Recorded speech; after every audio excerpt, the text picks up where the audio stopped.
Kyra has, thank you. Welcome back. I'll repeat myself just a little bit.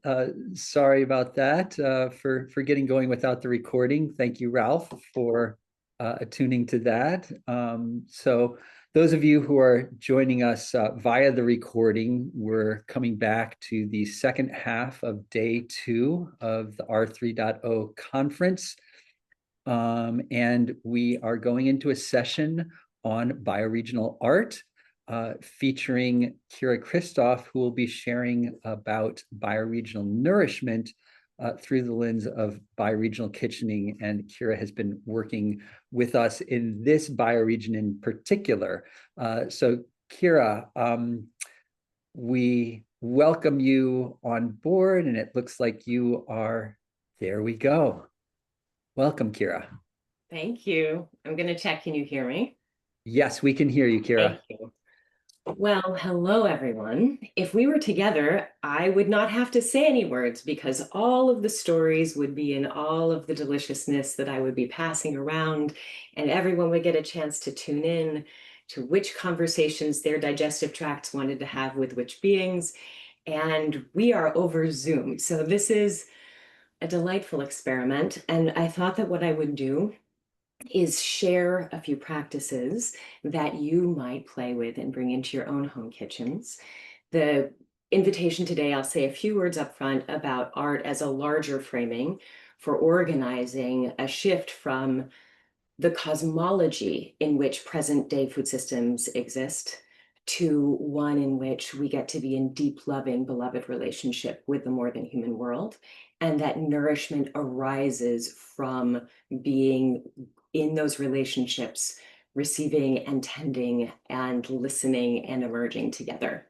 So I'll say a few words about that. I'll share some practices around beauty as a pathway into tuning back into the ways of being in relationship with the more than human beings in our respective bioregions and how we bring that deliciousness into our kitchens. So my name is Kyra Kristof. I tend at this point several dozen different art projects, collectively the Imaginal Kitchens, who all explore different aspects of how we are nourished and how that might be different in the world. And the way that I ended up in art as a rapper was because I kept encountering so many people just so knowledgeable and so deeply in love, but also very skilled and very embedded already doing work in their systems, their places in the systems. And when we show up in meeting rooms, we bring are very discerning, very knowledgeable, very does it fit, can it work brains, left brains into those conversations. And anytime something comes up that's outside of what is already known, our nervous systems do exactly what they're supposed to do, which is they say, that doesn't fit. And the conversation becomes what is the smallest thing that everyone can agree to? What are the incremental steps forward? But when you invite someone into an art project to come to a meal that is an art project that is asking a question about the nature of food systems, that people are invited to bring their most creative selves, invited to bring everything that they know about existing systems, and then be in an art context where we get to poke at that, and the standard rules do not apply.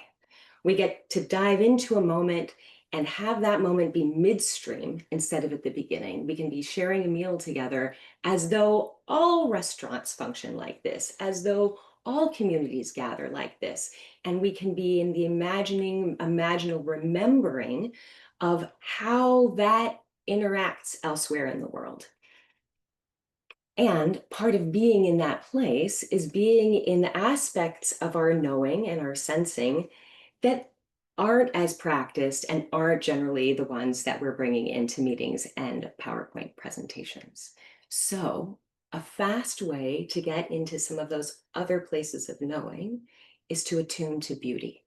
And when I say beauty, I don't mean a particular aesthetic. I mean what your body experiences as beauty, as yes, oh my God, like this cornflower next to these marigolds in this place feels really different from the passion flower blossom tucked in with the marigolds? Which one feels in my body the way I want it to be feeling?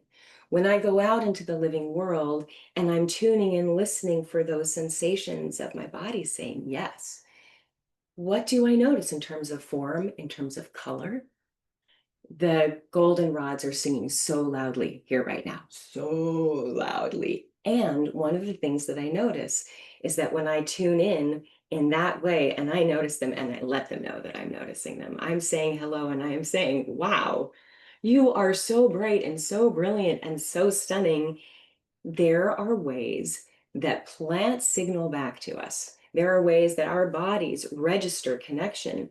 Notice when you're noticing the color of a plant. If in your noticing, any aspect of the color shifts. Do some of the plants suddenly become brighter in your field of attention? Do some of them feel like they're vibrating or waving or saying hello? Do you feel a yes in your body to go and explore and tune in and smell? And as you're smelling, is this the conversation my body wants to be having right now? Maybe. Or maybe just, wow, you are so beautiful. How are you in the world in this way? And this kind of wandering and noticing is actually the meeting place of our microbiome, who is also the metabolizing and the movements in our bodies, which affects our epigenetic expression, which affects what inheritance of memory we are able to access in our bodies.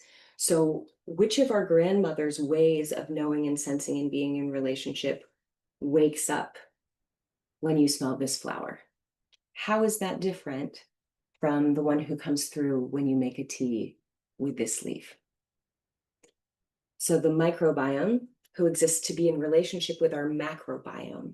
So this garden right here reflects who my body is choosing to be in relationship with.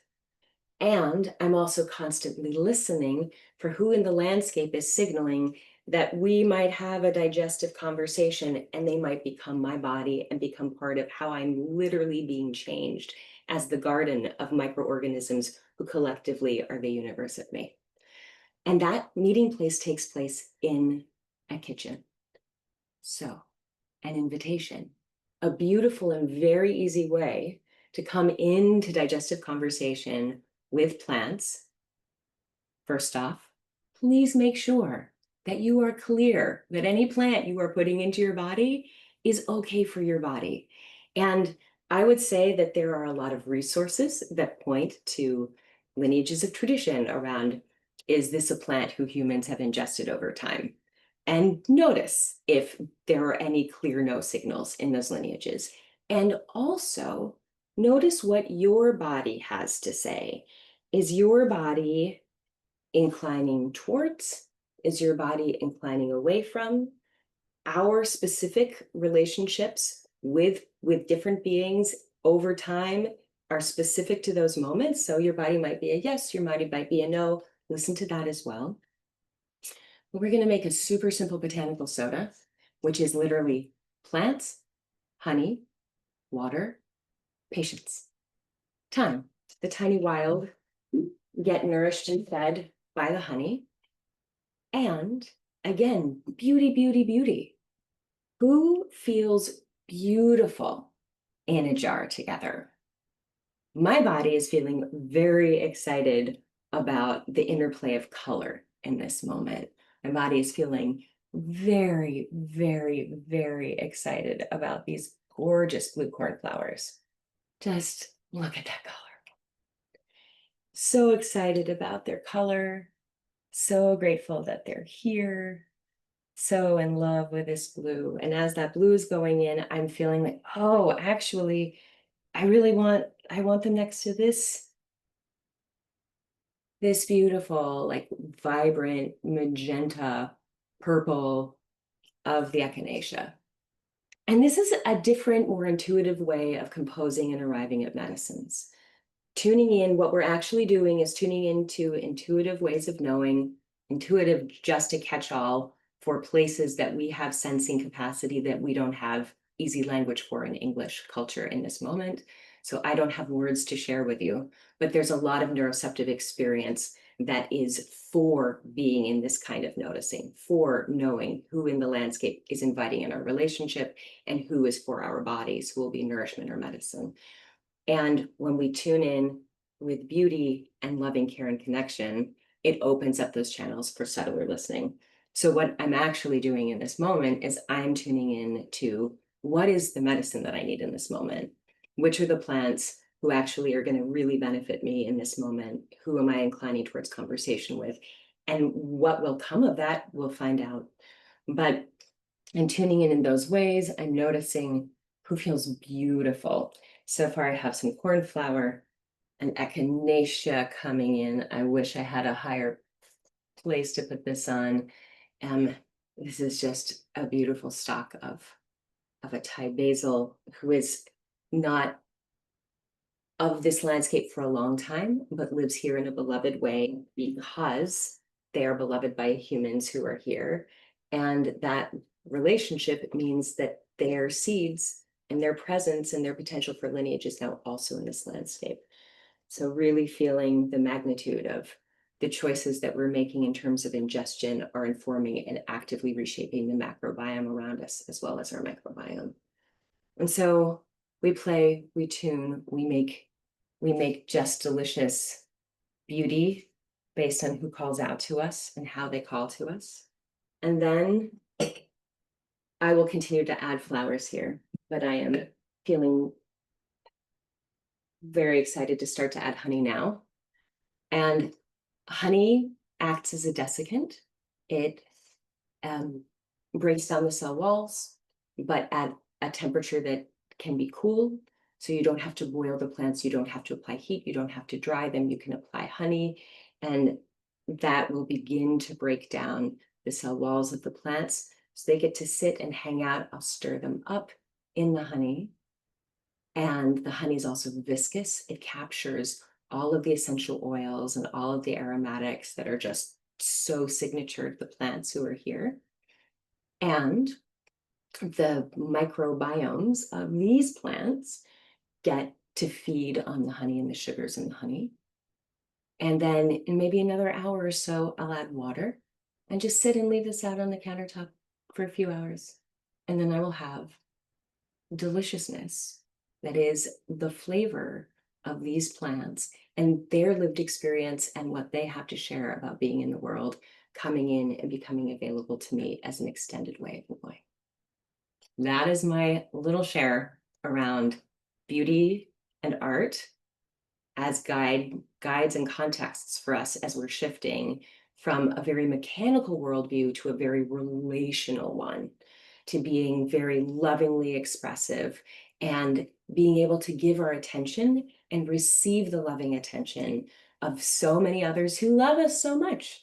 Think about how it feels to have like a beloved bring you a succulent, ripe piece of fruit that they know you will love.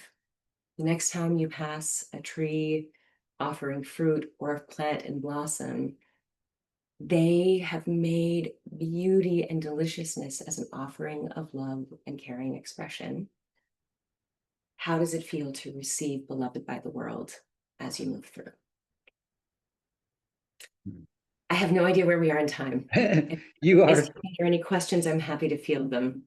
You're I just perfect. like launch you all out into your respective home places with the potential of wandering through feeling that like, oh, you love me. Oh, you're flirting with me. I notice you. Come on home. Let's make a soda together.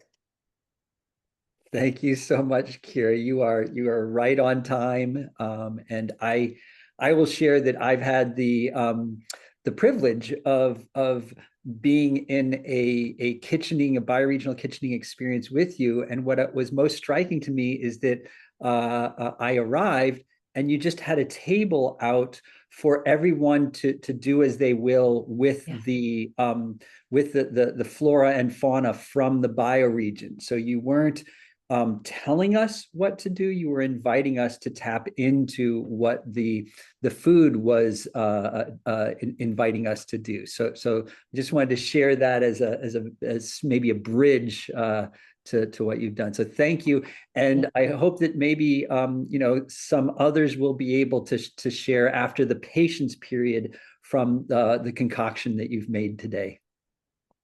Yes, and I think to that point, in this form of kitchening, where we are practicing the skill of being in the emergent not knowing, not going in with a menu and recipes. We start with an altar.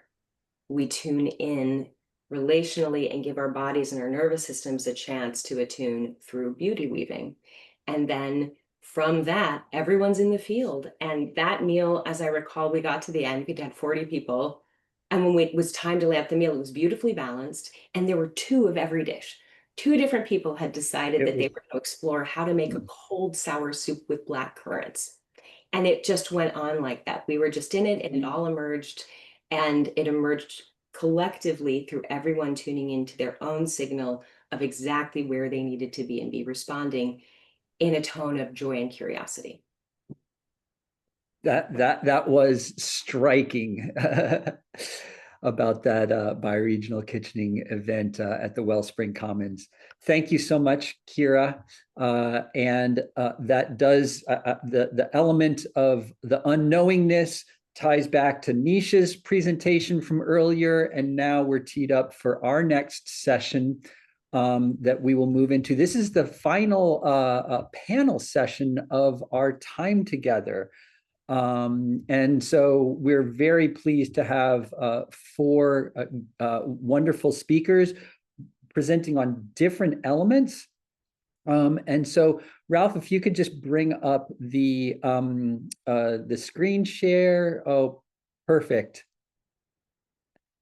There we go. So I will just briefly introduce this, but as usual, we're really wanting to get into the presentations and conversations as really as efficiently as possible. So this fourth panel session is on bioregional resourcing, regenerating and sustaining diverse resource flows. And so certainly one of those resources is financial resources and flows of financial resources. So that will be one of the elements that we're focusing on, but not the only one. That we are looking really at the, some people would call it multiple capitals, a multi-capital approach to resource flows at a bioregional basis. And the regenerating and sustaining is a nod to the fact that we would want to manage these resource flows within their carrying capacities as a theme that shows up a lot in r3.0's work. And so we're going to hear from three folks today, from Samantha Power, who is with the BioFi project and author of the Bioregional Financing Facilities book. Will Ruddick is joining us from Kenya. Will is a recent author of the book on grassroots economics. And then Natalia Ortiz is joining us from Colombia, from Barichara, and she will share the work that's happening both at the bioregional scale in Barichara and then the Northern Andes Regeneration Fund, how those two funds tie together in a fractal nature. And then finally, Daniela Senkl from the University of Guelph, who is also an r3.0 research associate fellow, will be presenting on work that she is doing research around applying the donut and context-based sustainability as a more advanced implementation of that, both at the municipal level and at the bioregional scale. So that's what we'll be going through in this session today. As usual, we'll hear from the presenters first, each with about a 12-minute presentation, and then we'll open up to dialogue thereafter. So if folks could please remember to share questions in the sidebar, and if you have comments or resources, I'm going to post the link to the Living Resources document shortly into the sidebar. So for those things that aren't questions, if you could post those there, that would be great. So with that, I'm going to hand it over to Sam. Sam is joining us for a second year here at the r3.0 conference, and so really has an opportunity to go deeper on what she presented last year, in particular to present some specific examples of BioFi or bioregional financing facilities in action that she's done over the past year with her colleagues in the BioFi cultivator. So Sam, over to you. Thank you, Bill. Thank you, Ralph. Thanks so much for having me. Excited to be here to share an update of what the BioFi project, which is a think and do tank that is about 1.25 years old now, has been up to and what we've been learning. And of course, together with many of you, it's good to see so many friends, mentors, teachers, colleagues on the call today. So for those of you that haven't seen this diagram before, the BioFi project is working to build a new layer in the global financial architecture of financial institutions that are aligned with living systems principles. And we call these institutions bioregional financing facilities. And they aim to close the gap between funders and all of the amazing regenerators that so many of us know and are connected to in our bioregion. And bioregional financing facilities, or BFFs, as we like to call them for short, put their resources in service to these 3 objectives. They drive the decentralization of financial resource governance. They organize synergistic portfolios of projects, applying systems design principles. And they catalyze the transition to the regenerative economy. So they're not just focused on the objective of a particular regenerative enterprise or ecological regeneration project, but each investment they make is aiming to catalyze a full economic transition within the carrying capacity of the bioregion. And Bill and I met years ago when I was working at the World Bank, and we were talking about bioregional carrying capacities and thresholds back then. So this is something that has deeply informed our work. And the BioFi project over the past 1.25 years has found ourselves working across these 5 membranes that I'm going to go through in turn. So at the global level, we are working to share the BioFi framework and narrative that's laid out in the BioFi book. We have curated and are adding all the time to our BioFi resource garden, which is available at biofi.earth. And here, bioregional organizing teams can see offerings from the BioFi technical partners and connect with them directly for support, learn about their offerings. So here are some of the technical partners that we've been working with. Also at the global level, we have our 660-person community of practice, where we host deep dives into tools and frameworks in the BioFi world. And we host field building calls where we learn about the work of various bioregional organizing teams. And we also host occasional in-person meetups like this one at Bioneers this spring. And then we're going to zoom into a more specific geography. This year, we hosted our 2025 BioFi Cultivator with 22 teams from across the Americas, spanning from Alaska to Argentina. And you can see all of those teams on this slide, and then this one here. And in this geographic region, we're focusing on supporting these bioregional organizing teams to build their own bioregional financing facilities, and then sharing what we learned through that process through the BioFi Resource Garden and through the community of practice.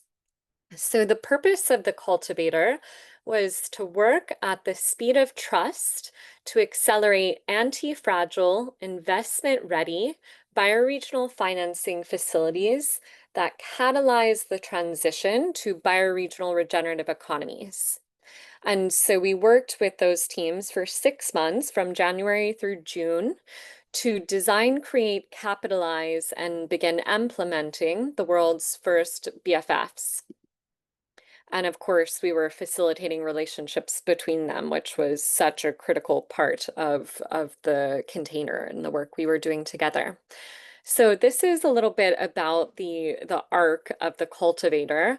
There were some foundational first steps that we didn't focus too much time on, but we discussed around bioregional asset and risk mapping, developing a vision for a regenerative economy, developing a bioregional regeneration strategy, and there are some resources to support teams to do this work on in the BioFi Resource Garden. But we really focused on designing sequenced, synergistic portfolios of projects, BFF governance and legal structure design, capital strategy that blends different forms of capital and helps BFFs tap into larger pools of capital over time. We help them to develop their stories aligned with those capital strategies. We discussed funder relationship building and engagement and crowdfunding campaigns. And we started to create a network of bioregional economies that are working together to co-design and to catalyze a different relationship between funders and the facilities that they're funding. And we applied these BioFi design principles, which are based on permaculture design principles, rainwater harvesting principles, Fridtjof Capra's life principles, indigenous economics, and on-land tending and observation that our team engaged in. We supported the teams to design financial institutions that can prepare their bioregions to receive, recharge, retain, and eventually release multi-capital flows. And here we drew on the work of the Occidental Arts and Ecology Center and their basins of relation work.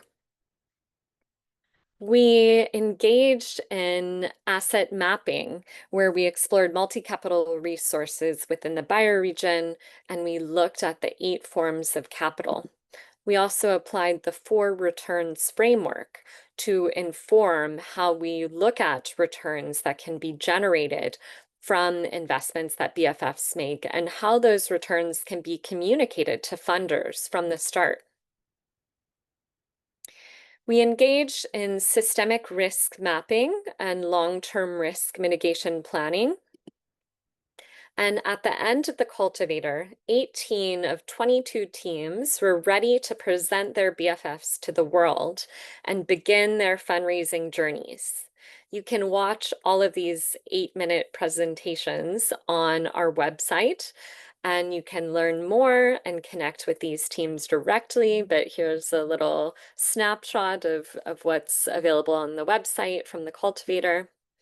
And we are now supporting these teams on more of an ad hoc basis as we get requests. And of course, within our limited capacity, we're still a pretty small team. And we're supporting them with things like fundraising, storytelling, portfolio mapping, designing BioFi and other regenerative economics related experiments where they want to go deeper on something that there wasn't capacity to deepen on in the cultivator. And we're starting to host events where they can continue to share their BFFs with the world and fundraise. We'll be hosting one of these events at Climate Week with a target audience of funders that are interested in investing in BFFs. So if that's you, please feel free to DM me. And we're working most closely and have been all year with our 2 amazing BFF co-design partners. With these teams, we have the capacity for deep relationship building and really walking side by side. We have been lucky to spend time on land and on the water, immersed in the rich bioculture of these two incredible bioregions. And we are working with them currently to map their project portfolios across these two quite large geographic areas. So I'm going to share a bit about each of our co-design partners. So our first one you all would have heard about, I think, yesterday or the day before from our dear friend Atossa Saltani. It's the Amazon Sacred Headwaters Alliance, which is working in the Amazon Basin. It's an alliance of 30 indigenous nations, a truly unprecedented coalition of indigenous nations that have come together to permanently protect this critically important bioregion. And we're working with them to design a bioregional fund that aims to 10x the funding that they have been raising per year so far. And so the purpose of that bioregional fund is to permanently protect the Amazon headwaters bioregion through funding the implementation of the bioregional plan that they developed. And right now we're trying to raise 100K design funding to fund the full design and consultation process with all of those indigenous nations. We're currently hiring a coordinator to be based in Ecuador to lead this process that Asha and the BioFi project will be working with. And the aim is to raise 2.5 million in seed funding in the next few months. And we hope that that bioregional fund will be able to tap into some of the multilateral pools of capital, including from the Kali Fund and the Tropical Forest Forever facility. So we're working with multilateral colleagues to design that in a way that that fund can hopefully receive those resources over time. The second BFF co-design partner that we're working with is Salmon Returns, which is working in Salmon Nation, also quite a large bioregion. It's the historic spawning territory of the Pacific salmon. You can see it here. And they are working to leverage philanthropic capital as a flywheel to catalyze larger grants, contracts, and investments to support grassroots salmon, forest, and farm stewards across the bioregion. And my partner Tyler and I have been lucky enough to spend a lot of time in Salmon Nation this summer, getting to know some of the amazing work happening down there, a lot of it with First Nations in Northern California and on Vancouver Island. And there's this really beautiful braiding together of science and art and activism and First Nations economic transition planning that Salmon Returns is hoping to catalyze. So after a really full first half of the year of running the BioFi cultivator, we're excited that in the second half of the year, we're going a little bit deeper with these two teams, and we're doing some writing and reflecting on what we've learned through this cultivator process. And we're strategizing on the next phase of BioFi and how we can best be of service to this movement that all of us here are a part of. So I feel very blessed to be here today with all of you, and I'm really looking forward to hearing from my other co-panelists.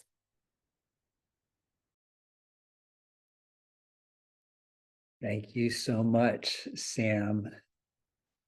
And I'm going to invite folks to do as we've been doing throughout, which is to let that, what Sam has just shared, sink in. And I'll just say a few keyword phrases to help you have this sink in: receive, recharge, retain, release of multi-capital flows, multi-capital, 8 capital, 4 return asset mapping, systemic risk mapping, all of these concepts that Sam shared with us from BioFi. Let's let those sink in for a moment before we head over to Will.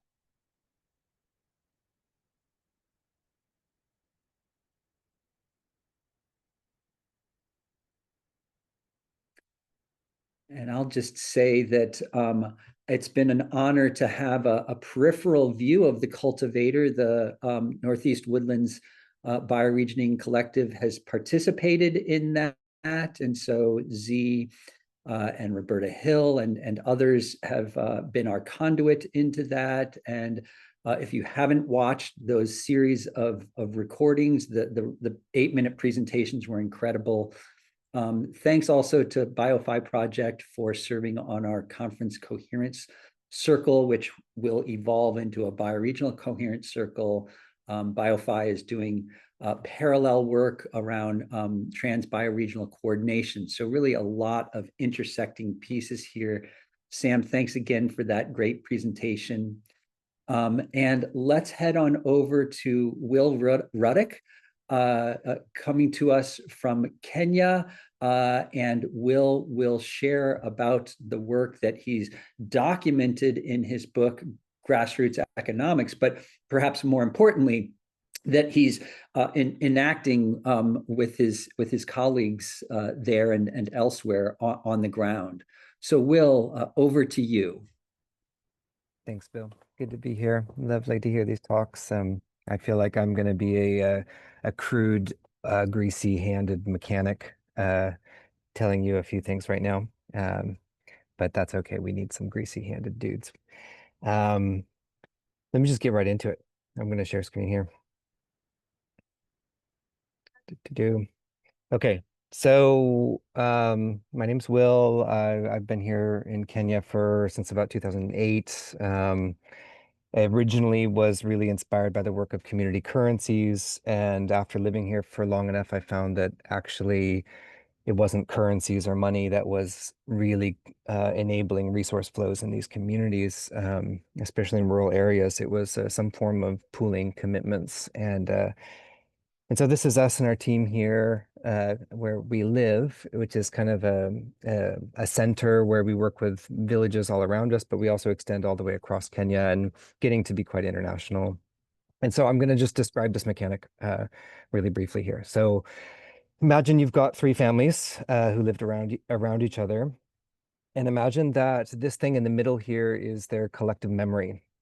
And they've all witnessed each other, they've had a talk with each other, and they all have committed to various goods and services and resources that they can offer, not for free, but in a reciprocal way. And often this can be very, very long-term reciprocity. A lot of the early anthropologists would have called these things gift economies. These little things going into the basket here, or this we call it a pool often, are basically tokens of commitment. Think of them in this case as let's say 2 days worth of labor. Everyone's willing to put in 2 days worth of labor for the harvest season, this next 2 months of harvest with each other. And this family over here, family 1 over here, says, hey, I need everyone to actually come and help me build a granary. And so they put in their commitments into the pool to help the others in return, additional ones, and they remove the commitments of these other ones. So I'm just giving a language to how we can look at some of the kind of reputational accounting and emotional accounting that goes into here. But essentially, family 1 has gotten something from everyone else. They're in some sense indebted, right? They've given their word that they're there to help the others. And then family 2 does the same thing. They say, I need help from everyone. So they remove the obligations from the community memory of family 1, and they remove this one of family C, right? And they get their hut built. And finally, family C does it. And we're back to where we started, right? This is just a way to think about the accounting, just a building trust and accountability among the community. And so what happens during these events as well is that everyone's eating together, there's fun, there's storytelling, there's all kinds of extra stuff going on. There's no money needed. Some form of accounting is there, even if it's just purely emotional. And there are repercussions if someone, family 1 doesn't help everyone else out and they've received help before. Well, usually that means by the end of the season, the other families get together and say, hey, would you have a feast and bring a goat and a chicken and we all eat together and, we can forgive that, maybe something happened. And there's all kinds of form kind of graduated sanctions. So that's the basic of this tradition that we live around here. It's called Mweria on the coast of Kenya. There's names for this in every traditional culture on the planet. Ireland, it's called Mahail. In I can't pronounce quite well. In Colombia and a lot of South America, you'll hear the word minka or minka or minga. There's really just so many of these. In Ukraine, we work with groups, they call it toloka. It's everywhere. Even in the English language, if you go far enough back to the Celtics, they would call this a bee, like a spelling bee. That's where we get the word from. Quilting bee. These would be called bees. Even the term lending and loans would not be based on money. It would be based on these types of systems. So this is a group in Uganda. This is myself and my partner Od visiting these women who built this house in that same way, right, for one of the members. And then they go and circular around and they help each other build homes and farms. And each one of these women actually is part of another group of about 15 women doing the same thing. If you were to actually count the amount of resources in this, it would represent, you know, probably 18 times the GDP of Uganda. This one small group within this bioregion near Lake Albert represented about 10% of the whole GDP of Uganda if you just counted the value that they were putting out every year.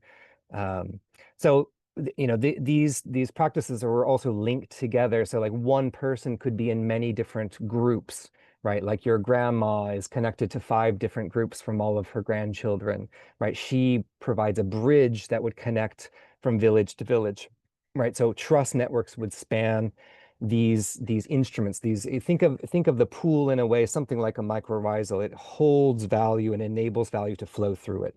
Any one of these commitments, like you could think of this thing here as the US government, and this is a US dollar. This is a commitment of the state somehow, right? We're decentralizing the concept of money or currency into just how do people express what they value, right? And how do they curate what they care about, right? So as a community, you're coming together and saying, well, let's create a resource pool, and we call this commitment pools. Well, how do we create a commitment pool? We need to curate what kinds of services that we want to have in there. What do we value? Then we need to say, well, how do we value these things? We can value them based on the dollars. A lot of groups start that way, and they can also decouple from that. So there's a transition path from dollars. And dollars could be in here as well, right? And we think of dollars a little bit like the cross between training wheels and methadone, right? Like there's a transition we need to go from our addiction to national currencies. And this is to me the lesson from our ancestors on how to deal with those types of addictions. And finally, there's a form of limitation here, right? Like all commons, you can think of this thing as an intangible commons, very much kind of at the end of Eleanor Ostrom's life that was she's really getting into this type of work. And David Sloan Wilson pushes forward into this with his pro-social work. The concept that there is some sort of membrane or boundary to a commons. And what is that membrane? Are they limited? For instance, you know, the first family, how many times can they ask and pull from the commons without giving back over time, right? And, you know, when we're talking about ecosystems and like, you know, birds and bees, you know, those are very, very, very long reciprocal chains, you know, that involve the soil and stuff like that. So there's a lot of really beautiful ways to look at these types of systems. So I'm going to go into, I've got just a few minutes, but I want you to look at this from a modern-ish point of view, where you say, well, what if we look at this as just a mutual fund or a credit union, where people are putting in resources and then they're getting access to borrow those resources? And so we work with Islamic finance groups as well. You know, this protocol really spans just about any living system. It's been very, very useful for us. Like we've really transitioned away from having to focus on money, community currencies. You know, they're wonderful, but the question was, how do we actually connect them to each other in a way that's really meaningful? And so we have somebody coming into the network. They have a purpose and what they need. Why do they need access to these resources? They have some form of collateral. That's their commitment to support, right? So they put that commitment in. So instead of putting money into this mutual fund, you're putting your commitment for some kind of services. You're being granted credit access, right? And that can be denominated in dollars, whatever you guys want to start with. So this person can get a loan by swapping more of their commitments, like gift cards, and pulling out these dollars. These could be community currencies. These could be other community currencies here. It's really any form of commitment. They're paying back. So this is a person that's borrowed money in this case. They can pay back with putting the money back, or they could enter a mueria-like cycle, these rotational labor groups we were talking about. Somebody else could swap their commitments in for bananas, pull out these for apples, and use them to get some apples, right? In that case, they've taken over the debt in the community pool, and that could keep rotating forever, right? So this is the training wheels that the dollars can be in here, or the methadone, depending on how addicted we are. And this is where we're trying to head back to. And then, this may look very unscalable for a lot of people. They like to use that word. And it's true. This is not meant to be scalable, but it is meant to be connectable. And so what that connection looks like is, if there are overlaps, like this was your grandma that's in 2 different communities, like this person wants apples here, and they have, let's say these are donuts, and they have a credit in this pool. They can put their donuts in to pull out bananas. They can put the bananas into this pool to pull out carrots. They can put carrots in this pool to pull out apples. They can pay for the apples that way because this person had a debt, right? They were removing that debt, and they get the apples, right? So really what that is a credit card. Right? A credit card is exactly this, except these baskets here are banks holding your debt, right? What we're trying to do is say, well, actually, that's super, super ancient technology that communities can do that themselves. We don't need banks in order to share our commitments amongst each other. And we can have bioregional routing networks where all these pools are connected to local schools, local businesses, local farms, right? Local produce. And build really beautiful systems out of this. And so that's kind of it in a nutshell. This is what the network currently looks like. It's growing extremely rapidly. It's been really beautiful watching it grow over the last few years. Let me just show you what it looks like here. So Serafo.network is a web app right now, and we'll have a mobile phone app out by the end of the year. And it's open source. I mean, our real goal is that local communities would just duplicate that technology. And you don't have to use technology to do this stuff. The technology helps you when you're going and wanting accountability outside of your own community. We have a lot of communities just do this with ledgers, by hand, using paper systems. There's all kinds of, so this is all around the world right now. There's a lot of groups as well in Ukraine right now that are just doing some really beautiful work, trying to do regenerative projects there. And I see that my time is up. And so I'm just going to say thank you, guys. Really lovely to be here. I really just, I want to reconnect.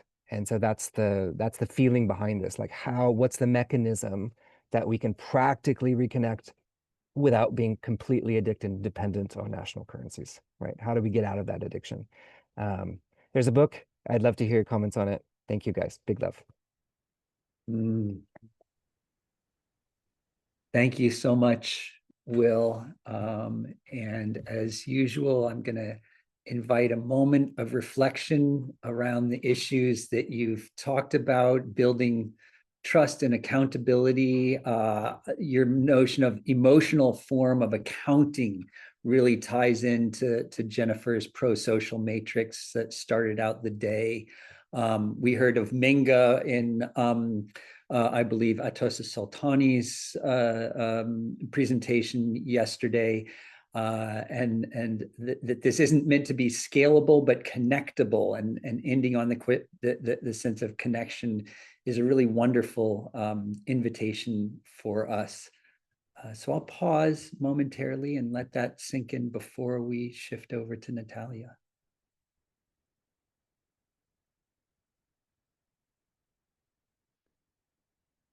And thanks, Will, for sharing your email address for folks to be able to get in touch with you directly. So we're going to shift from Will's work that's based in Kenya. Of course, it's being practiced much more broadly than that, to the Colombian context with Natalia Ortiz. Natalia will be sharing at 2 scales, She'll be sharing about the work that she's doing bioregionally with the Barichara Regeneration Fund, and how that interconnects to a territorial scale implementation of the same kind of work of the North Andes Regeneration Fund, which pulls together multiple of these bioregional scale regeneration funds into a tapestry that covers an entire territory of the North Andes. So Natalia, over to you to share that with us. Thank you, Bill. Let me just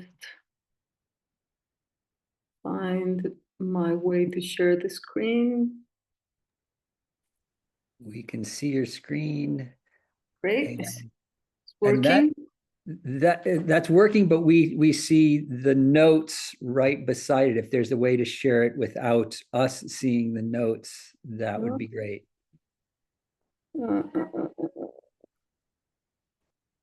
There we go. Perfect, Natalia. Now you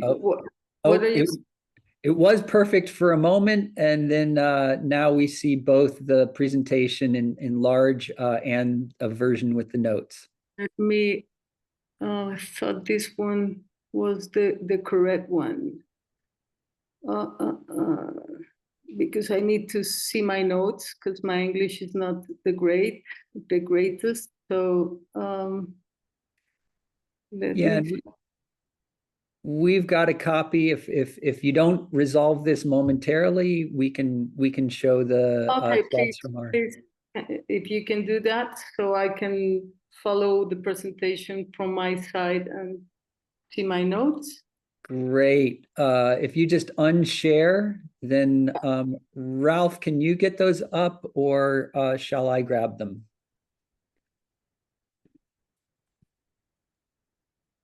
I can bring them up. It will take me a minute.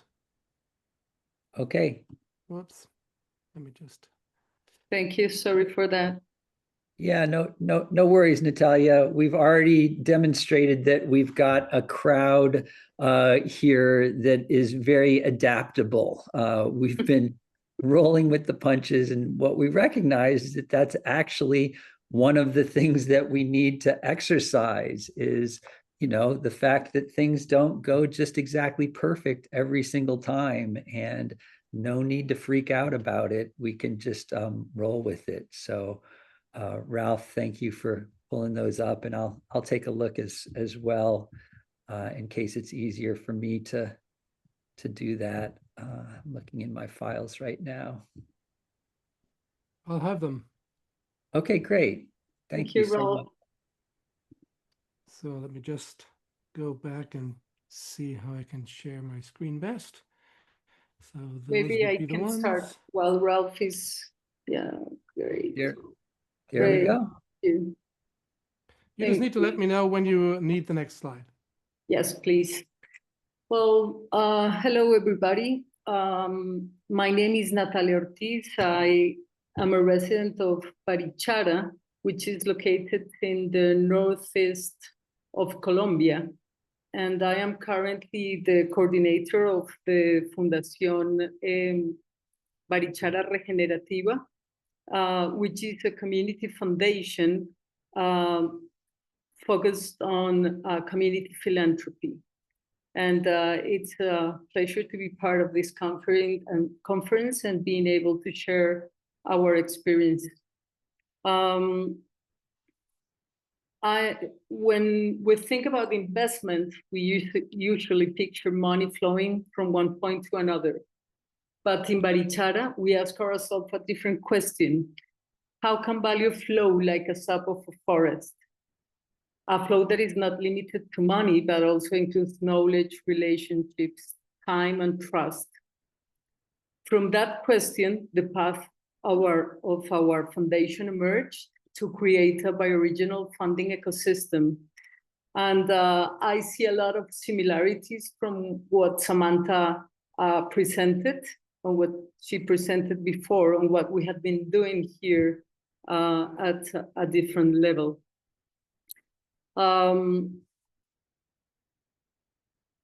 What I will describe next is the result of making sense of our journey and translating it in a manner that may be useful for others. What may seem like a linear process has been, in fact, an iteration of prototypes, trials, errors, and learnings. So yeah, Ralph, the next one, please. We began by observing who was already working for regeneration on the territory. We mapped regenerative initiatives, and the first step was to invite them into dialogue. We wanted them to meet, to share their dreams. Each initiative was like a seed with its own strength, but scattered without connection. That is where something new began to be woven, the possibility of acting in an articulated way, of sharing resources, and of creating collaborative budgets. A collective intelligence born from conversations. That intelligence gradually took shape in initiatives organized around regenerative themes, supported by the foundation. The next one, please, Ralph.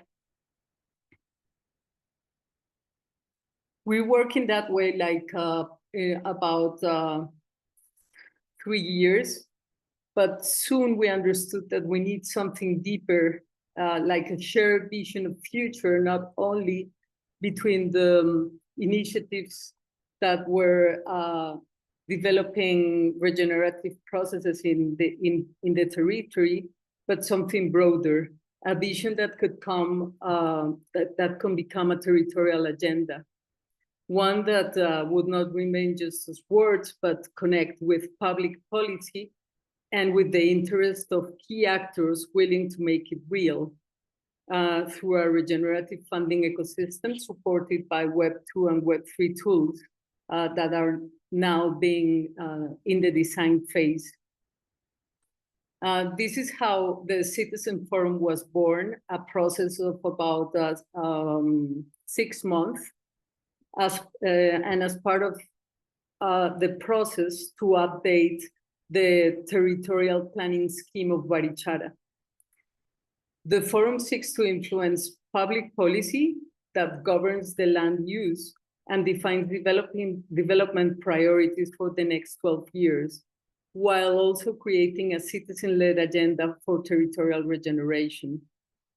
And it's not just about the people of Barichara. We are also bringing key players who can really commit to moving this agenda forward, like, for example, universities, the Chamber of Commerce, productive sectors, NGOs, and others. The next one, please. As a result of this participatory process, we are designing this regenerative agenda made up of a portfolio of initiatives and budgets.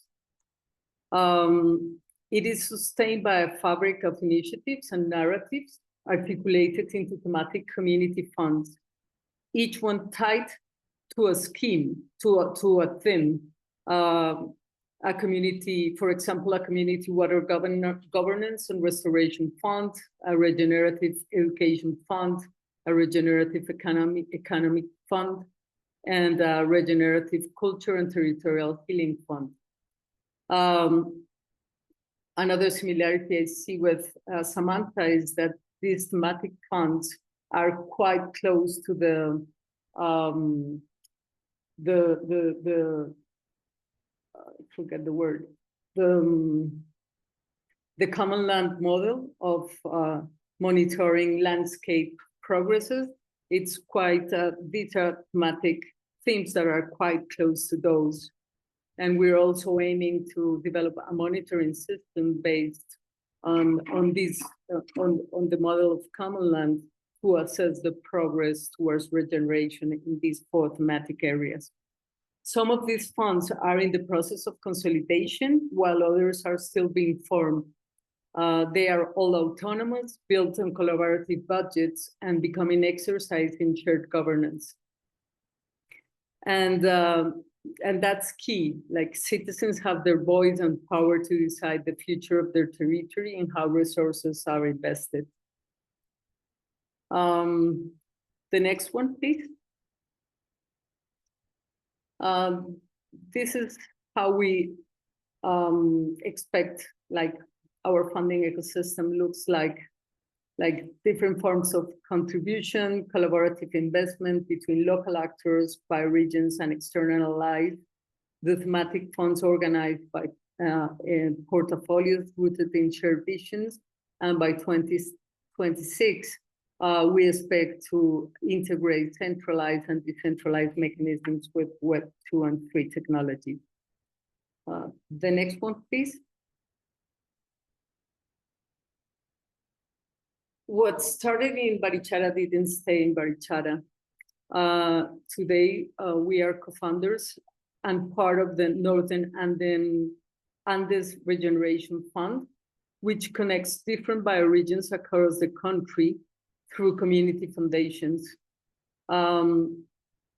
These funds takes the regenerative approach and the financing model we planted here in Barichara and amplifies it. 7 territories are already connected, and within 2 years, there will be more than 15. Each one has its own thematic funds, but together they form a living network of collaboration and mutual learning. Next one, please. One of our structural goals is to establish a legitimate intermediary at every level. Structures that grow from local processes and weave into territorial patterns. This creates a tapestry of stories that make visible what's happening and what's needed in each play. Community funds in each regions, together with the Northern Andes Fund, make sure that resources flow directly to the local level where real regeneration happens. And beyond that, through the Northern Andes Fund, we want to link up to the Earth Regeneration Fund, a global initiative connecting bioregions around the world. Next one, please, Ralph. What we have learned is simple and powerful. Regenerative finance is not just about transactions. It is about living flows that connect knowledge, resources, territories, and generations. From Barichara to Northern Andes, we've shown that it's possible to finance not only projects, but also desirable and shared futures. Next one, please. Our vision is to continue growing this ecosystem, creating a ripple effect of regeneration across bioregions. And today, I want to invite you to join this fabric, because bioregional regeneration cannot be built from the outside. It is built when we decide together to let value circulate like the sap of a forest that never stops growing. Thank you.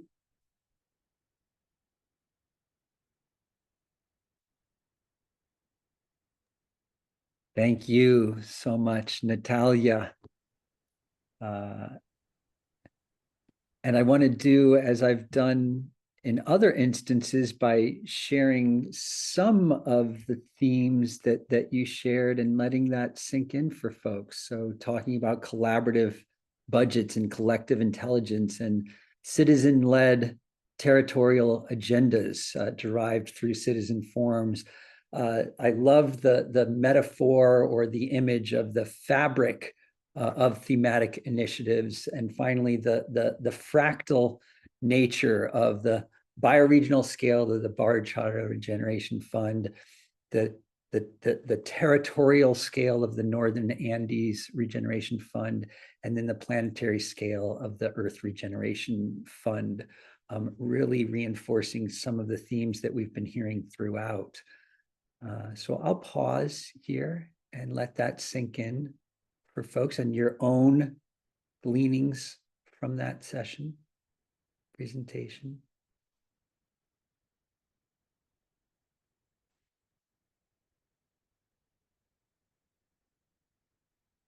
And of course, even just a brief pause here isn't really sufficient to take all of that in. So we'll continue to let that sink in over time.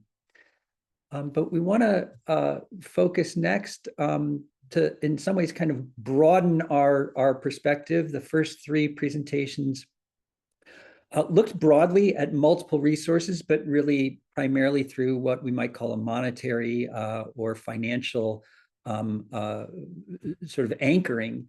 We want to open that up with our final presentation from Daniela Senkl from the University of Guelph, and also a r3.0 research advisor. We're working directly together on research that's focused both at the municipal scale, looking at donut cities and how they might advance their practice through context-based sustainability.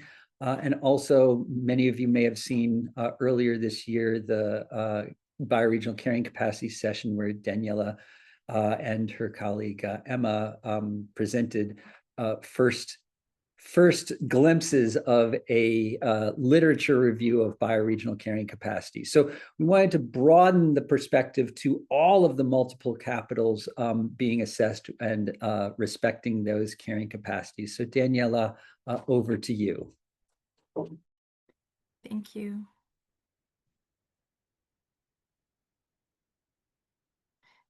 Oh, I don't have the rights to share at the moment. Oh, great. Ralph will handle that just there we go. Yeah, Thank I you. thought you don't have slides. That was why. You should be able to share now.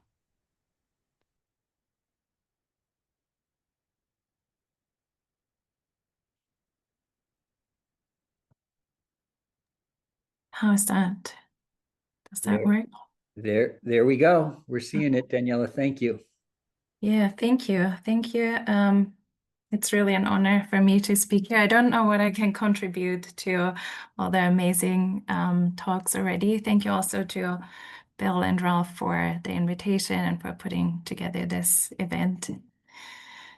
So instead of going into like the details of some of the things I've spoken about in the bioregional carrying capacity session, I thought what I will do today is to share my own reflections on like resourcing, and then how I made sense of skill linking in the context of carrying capacity. And I'm hoping that this creates some provoking or inspirational ideas for the conversations we're having afterwards. So I have been interpreting the resourcing here as a reflection of needs on, how much do we need or what is enough? And that also, like the connection here between resources and carrying capacity, is that this question of how much do we need or how many resources do we need also then brings us to that question of, what must we not exceed, or what is available, or what can we use in order to live sustainably well and respectful of the Earth's regenerating capacity. So all of these concepts are interconnected, even though, as we've heard before, resources are often we often jump to financial resources at first. The resources here in this interpretation goes beyond the financial aspects towards an understanding of environmental carrying capacity and also the social caring capacity. And so in an earlier talk on the bioregional carrying capacity, which also is recorded, I've referred to research that talked about importing carrying capacity, which is usually done by cities, which means that the capacity to live in a city, even with best intentions, always requires resources that go beyond the regional space of those cities. So they're importing the carrying capacities. And in the same sense, there's also an exportation of environmental or social degradation. And that's not necessarily only a problem or an issue of cities or urban centers, but as the research showed that I had presented there, this is an issue more prevalent in most of the global economic north. So these questions then to, what is the carrying capacity, then are all relevant on a local and on a global scale. And so in order to tackle that question of the carrying capacity of a particular space, it is then necessary to somehow reference or refer to a space outside of itself, which is what brings me or brought us to that idea, to that concept of scale linking, mainly the work of Daniel Christian Wahl. And so in this talk, I will draw on the concept of scale linking. And that concept to me, as I just mentioned, makes a lot of sense because it means that we have to consider the smaller systems that are embedded in the larger systems. So it makes sense intuitively, but I still find I'm struggling sometimes, or I'm grappling with the concepts in details or in the application. And so I was hoping to bring that here to the table as a joint reflection of similar-minded or open-minded people. So that the concept of the scale linking can help us to connect our thinking from the bioregional scales with, for instance, that of a municipal scale, which is what I've looked at in some of my research. And so my talk will touch on some of the insights of that research, but just like very briefly, and then I want to say a few more words on the concept, like on embeddedness as a powerful theoretical perspective that comes from the scale linking.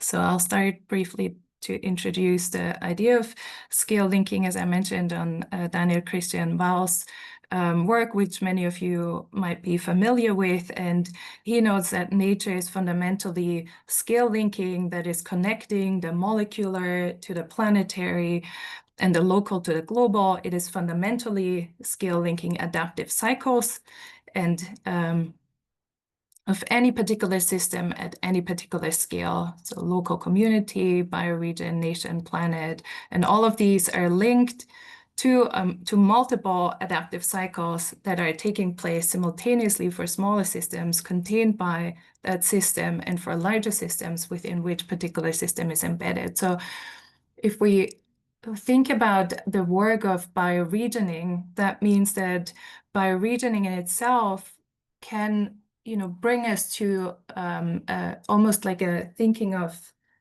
a closeness of one system in itself, but it reminds us that a bioregion is embedded in larger systems and that within bioregions there are systems embedded, and these work in their own adaptive cycles. So they work within different spatial as well as temporal scales that needs to be linked. So it's the spatial scales, I think, is more intuitively clear that individuals, the communities, ecosystems, bioregions, nations, and planetary scale and beyond, but also the temporal, that's like how slow and fast processes interact. But then also, if we think of it more broadly, how impacts of the local might impact on in a slower way, the global or the other way around. So this then creates a holarchy of interconnected wholes within wholes, as Daniel Christian Wahl writes, a nested hierarchy of systems within systems.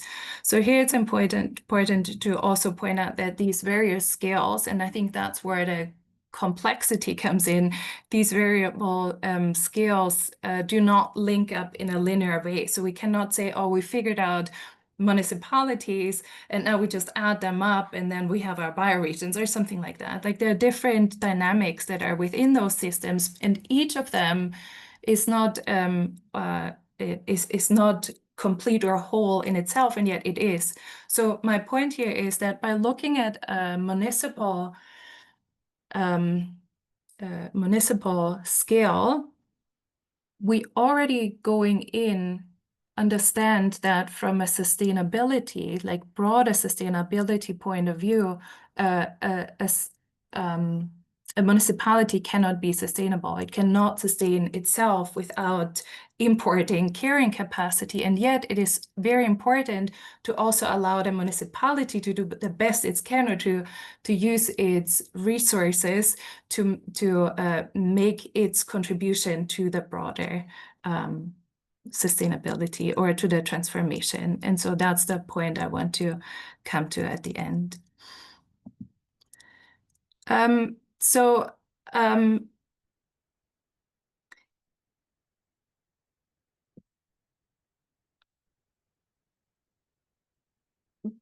In the work of transformation, where the different scales come in, Daniel Christian Mal also recognizes that that some of the challenging factors are inflexible institutions, like subsidies that aren't helpful or acting as incentives for unsustainable behavior of consumption, inappropriate chosen measures of total value, and the focus on short-term maximization of production and increased efficiencies at the loss of redundancy and diversity in a system as a whole.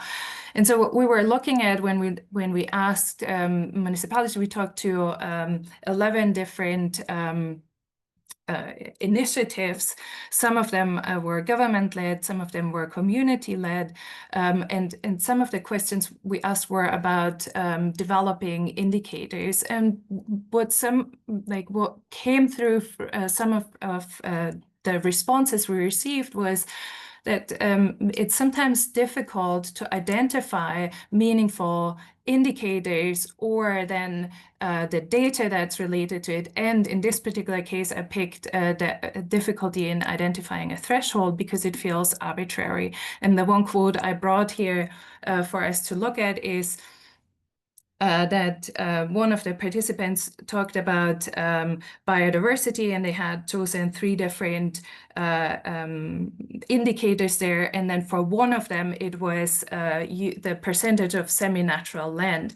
And then he says, well, or the participant had said, at somewhere you have to set a boundary. It can't be 0, it can't be 100. So then, it seemed arbitrary, but we just picked something. And that quote I just picked as a demonstration for this one participant to say it seemed like a bit like arbitrary.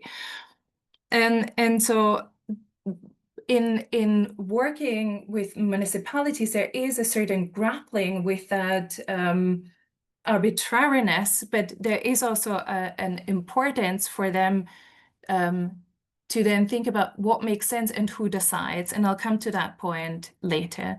The other point was that there was a recognition that for some of the measures that municipalities had worked, like genuinely tried to do the best to develop authentic sustainability indicators, that they realized that the boundaries don't work. And here in this example, you see regarding biodiversity with birds, you cannot say to them, oh, be careful, you're entering the metropolitan area, so you're not counting into the city level and so on. So they are recognizing that there are difficulties with measuring, but at the same time, reflecting on what these participants are saying, it shows that there's such a necessity to not reference or not remain in the development of sustainability indicators or the development of expression of carrying capacities on one particular level. There has to be a translucency between individual scales. Barriers that have been mentioned, and that's one of the points that I wanted to come back to, is funding, timing, and political will. And funding often, like all of these, were not just to say, like the continuing of the project that they were working on. So it was uncertainty about the project, but also the inability of very committed actors to say we couldn't do what we wanted because we didn't have the time, or we didn't have the support, or we needed to show something quickly, or we didn't have the funding. So that very point of not having the resources to the creative thinking of what might be necessary is one of the important research points that I would like to share here with this community. And that is to say, we noted a difference between initiatives that were government-led, which more strongly referred to these limitations, and then others that were community-led that were a little bit less time sensitive, more inclusive, and had therefore the resources to be more open-minded, often because the resources came from individual commitment and time that people just brought in. But we noticed that some of the development of the indicators went beyond the standard or following what others were doing in those initiatives that were community-led, and that allowed them to be more context-specific and inclusive, whereas government-led initiatives tended to be more time sensitive, which isn't surprising, but also more narrowly focused, also not surprising, on the municipal resources and municipal space. But at the same time, the question here is, what other contributions can, if we think of the scale linking now as a holistic system and say, oh, this is not an either or, here the municipality is bad, so bioregion is better. But if we look at it as a whole, we could say, what function or what role could these individual actors or subsystems play in our transformation? So if communities perhaps have the resource to be more creative and think about what could be, then perhaps governments would be more able to implement, in an educational sense or in a city planning sense, and so on. There are efforts to overcome the departmentalization, but I think there's less capacity to think about what could that look like. And I think the scale linking here allows us to see that the cooperation maybe shouldn't just be on, how do we link one indicator on different scales, but also which function can different players play in that bigger whole. So in these, the very brief insights to share in these few minutes is that municipalities per design will be narrow, and they have a more limited, even with best intentions, more limited capacity to think beyond or build capacity, whereas the phrase of building capacity was something that we heard more strongly in those initiatives that were community-led.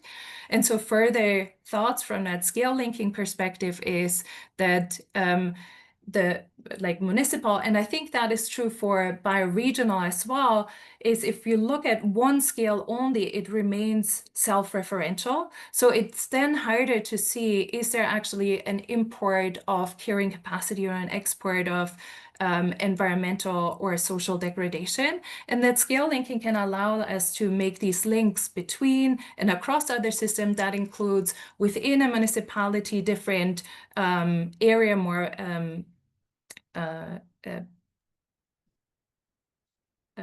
lower income areas or others, and between municipalities. So again, if you look at a bioregional area that might have multiple municipalities in it, they would not speak to each other, but a bigger link would allow to make these connections. And then the scale linking would also therefore allow us to identify additional needs and capacities, because we would not just reference a closed system. And so I'll show you one example here in the bioregional carrying capacities. Daniela? Yeah, you're actually a little bit over. That's the last. Can I just finish that last slide? Great. No, Okay. that's cool. Thank you. Yeah, I just wanted to say that as an example, at the bioregional carrying capacity session, I gave this example as a thought for local to bioregional, and I said percentage of food consumed in municipalities that's locally grown, so it has a bioregional reference. And one of the participants commented then, what are the long-term health implications of eating in season food and foods that are more traditional, indigenous to a place grown by local farmers? So that then requires, I guess, the creativity of the space to say, we cannot just take the indicators and then build them up on different levels. So I wanted to bring that as a thought provocation to, at the end. And that was it. Thank you. Thank you. Thank you so much, Daniela. And provocation is exactly what we invited you to do. So thank you for that, those provocations. This notion of importing carrying capacities and exporting ecological and social degradation, and the sort of the non-linearity of scale linking, I think are really food for thought. Even the assertion that a municipality cannot be sustainable, that I found to be a very provocative assertion. Your who decides was a really key point, and that that one scale could end up being self-referential, and so that underlines the key for scale linking. Those are some of the things that really sunk in for me. So I'll just pause briefly here to let that sink in as we prepare for our dialogue section. So I'll just pause briefly and let that sink in. And we've already got some really great questions in the sidebar. I'm going to voice some of them. In fact, some of them have been answered in the sidebar, but we may double up a little bit on those just to get them voiced here and see where that actually takes us through the vocalization of some of these questions and answers. So going back to the get-go, Sam, Undine Hogeboom asked if you could share more about the systems design principles that you've used for designing BFFs. I know that you mentioned Fritjof Capra's work, and we're celebrating, I think, the 50th anniversary of the physics of Tao right now this year. But there may be others. So if you could just elaborate on that a little bit, that'd be great. Sure. Yeah, I appreciate the question. And this is something that we're hoping to get a bit deeper into and publish more detail on later this year, now that the cultivator is over. But I sent a link in the chat to the BioFi Design Principles page on our website. And you can read a little bit more there about the other principles that informed these principles. But I developed them when I was doing a permaculture course at the Occidental Arts and Ecology Center. So I was there for 10 days, and I was reading the physics of Tao and a systems view of life and indigenous economics and rainwater harvesting principles, and really, trying to lean into how the principles of being good stewards for the earth are the same as being good stewards of financial resources right now, and that we're trying to create good basins for when capital comes to receive those resources in a way that can lead to very effective regeneration, and for that place to be able to recharge and become more healthy, more resilient, more rooted in self-determination over time, so that it can support other bioregions and it can trade from a place of, not not needing to extract from its place to get resources from another place, but from a regenerative place, and acknowledging the carrying capacity of that particular bioregion.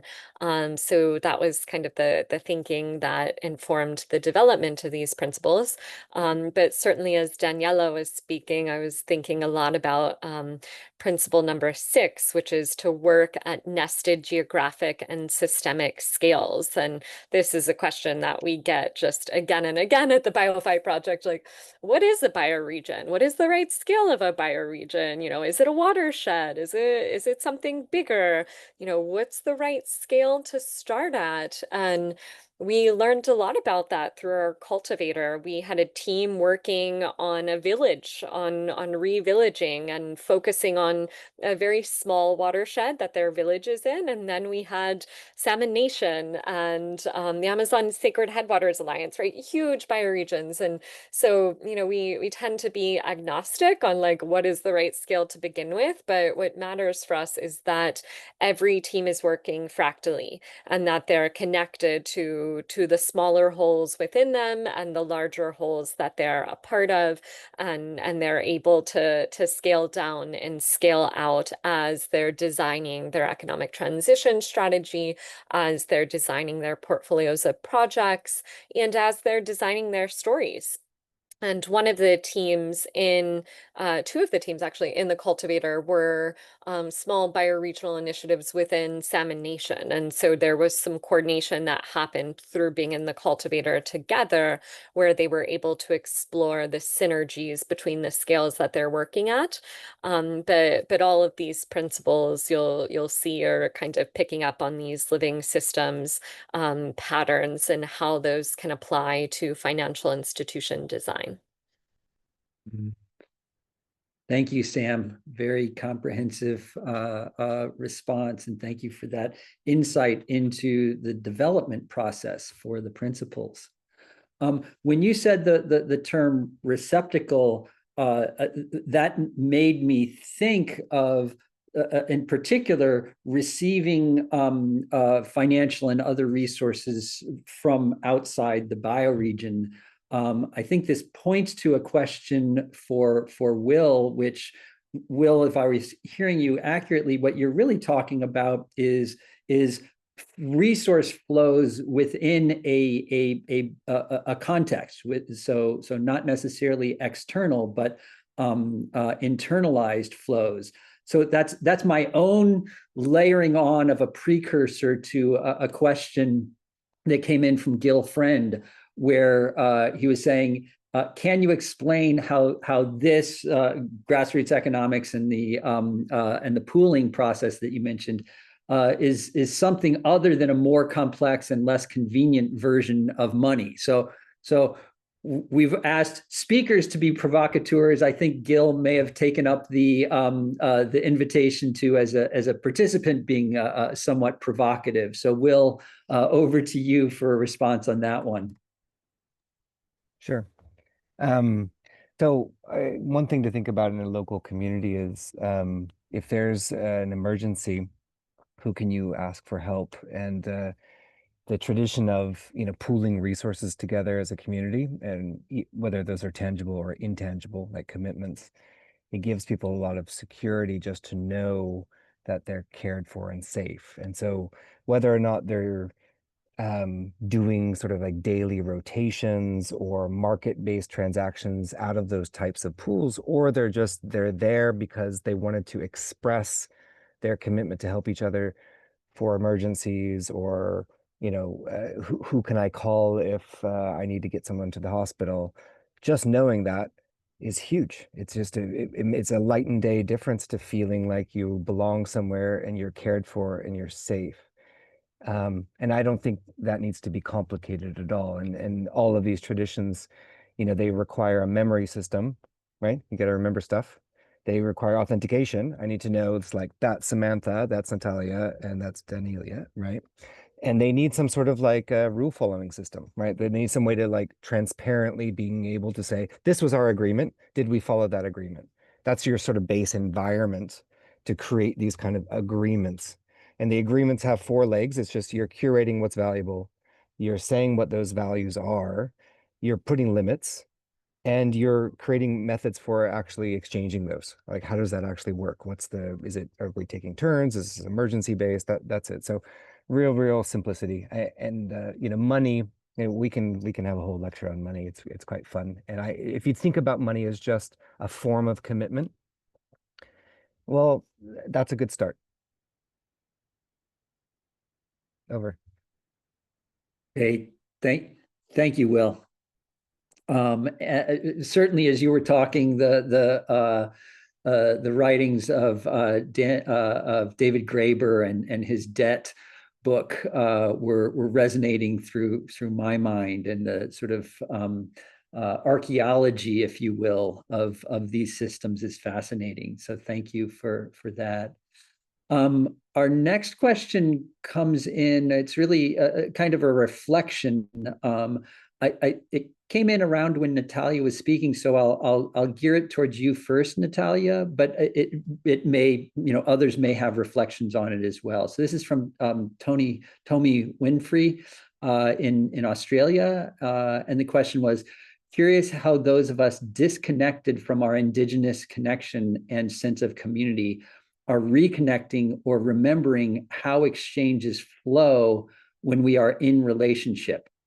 Before money or currency, the flow of energy and reciprocity at the local level is exactly that, a gift, an exchange of something you value or something else of value. When we scale and extract through profit in capitalist systems, the system breaks down, as do our communities and natural environments. We are not in flow and don't learn as we develop. Instead, it becomes scarcity and competition. So Natalia, I guess, drawing from that, to what degree are the mechanisms that you're developing, the regeneration funds at these various different scales,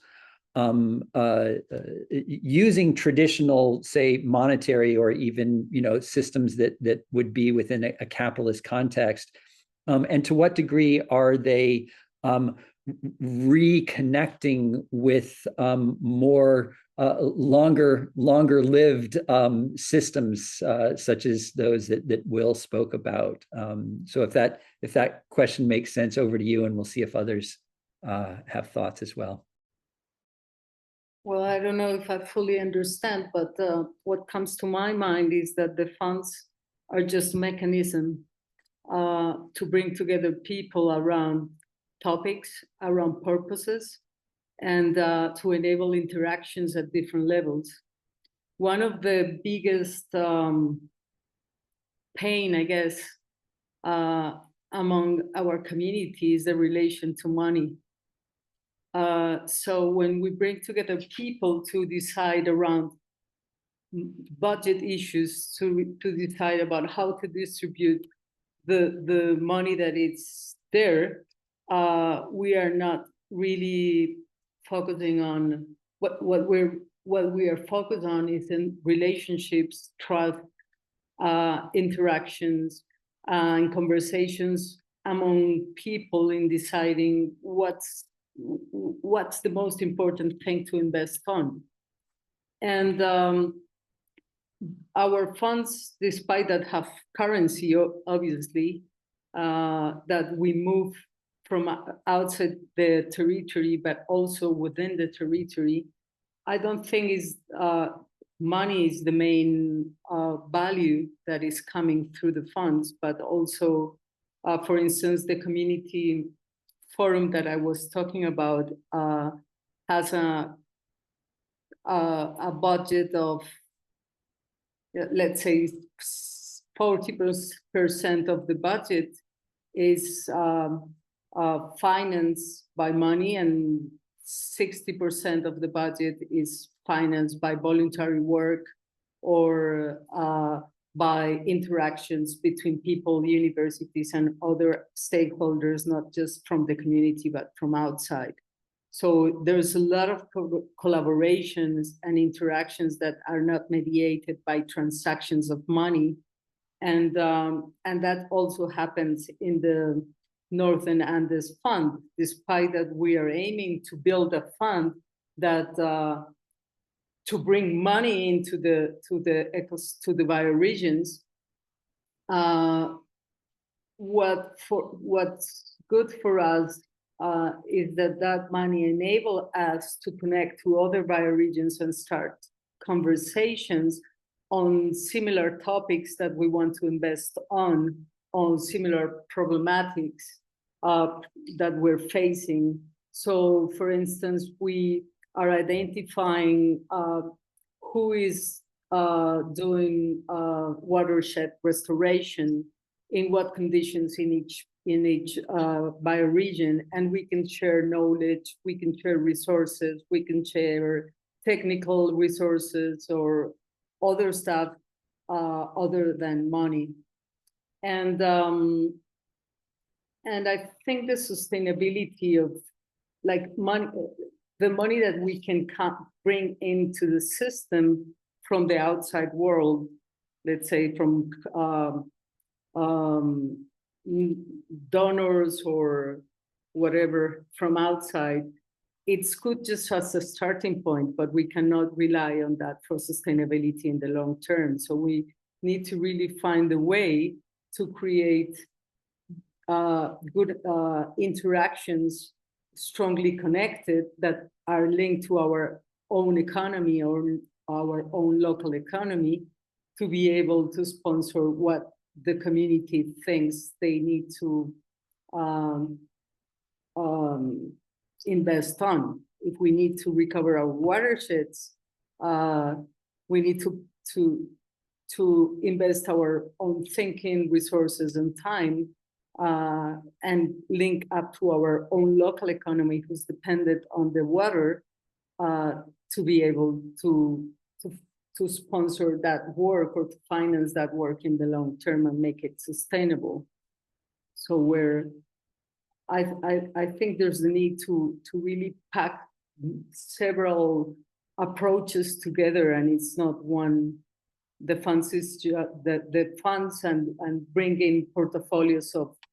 We don't talk about portfolios of projects. We talk about portfolios of processes that are things that are going on in the territory, despite that there's money coming from outside, or there's funders bringing in money. It's people just doing their stuff because they are convinced that that's what they want to do for their territory and taking care of the place they are living.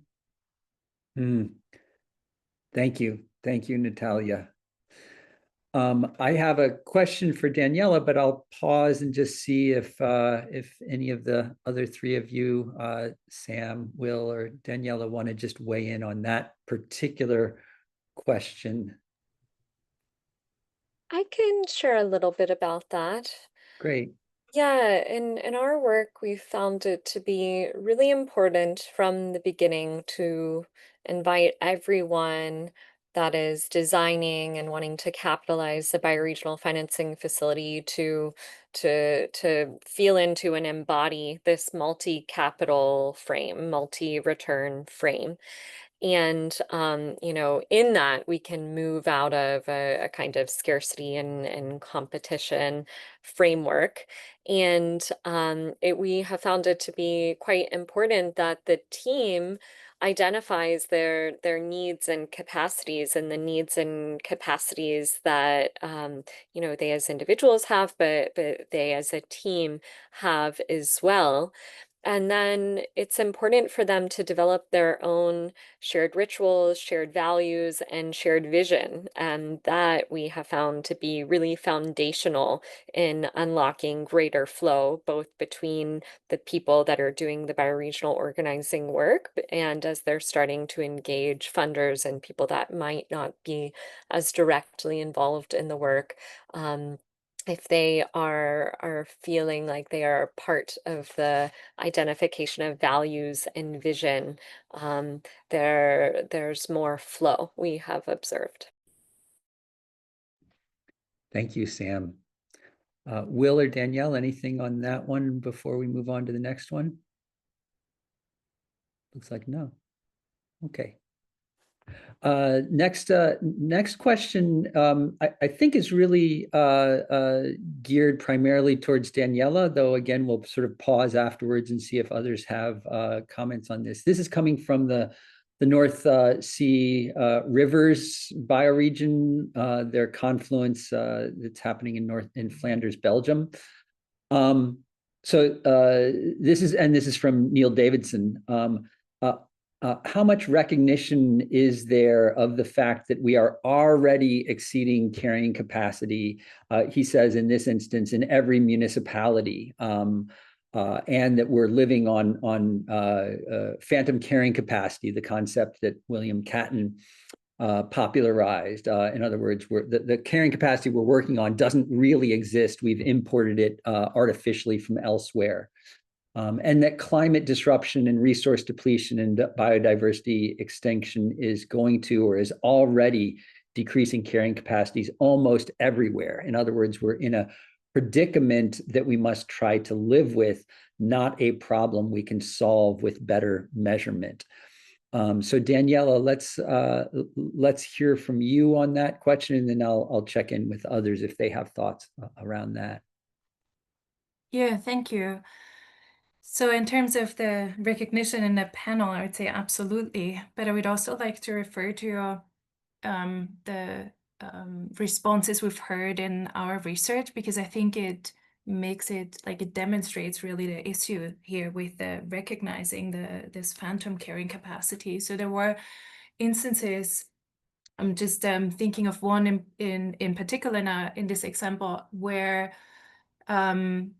a group of individuals had come together to, like, with various backgrounds, come together to identify meaningful indicators for social and environmental indicators, both on a local and global scale.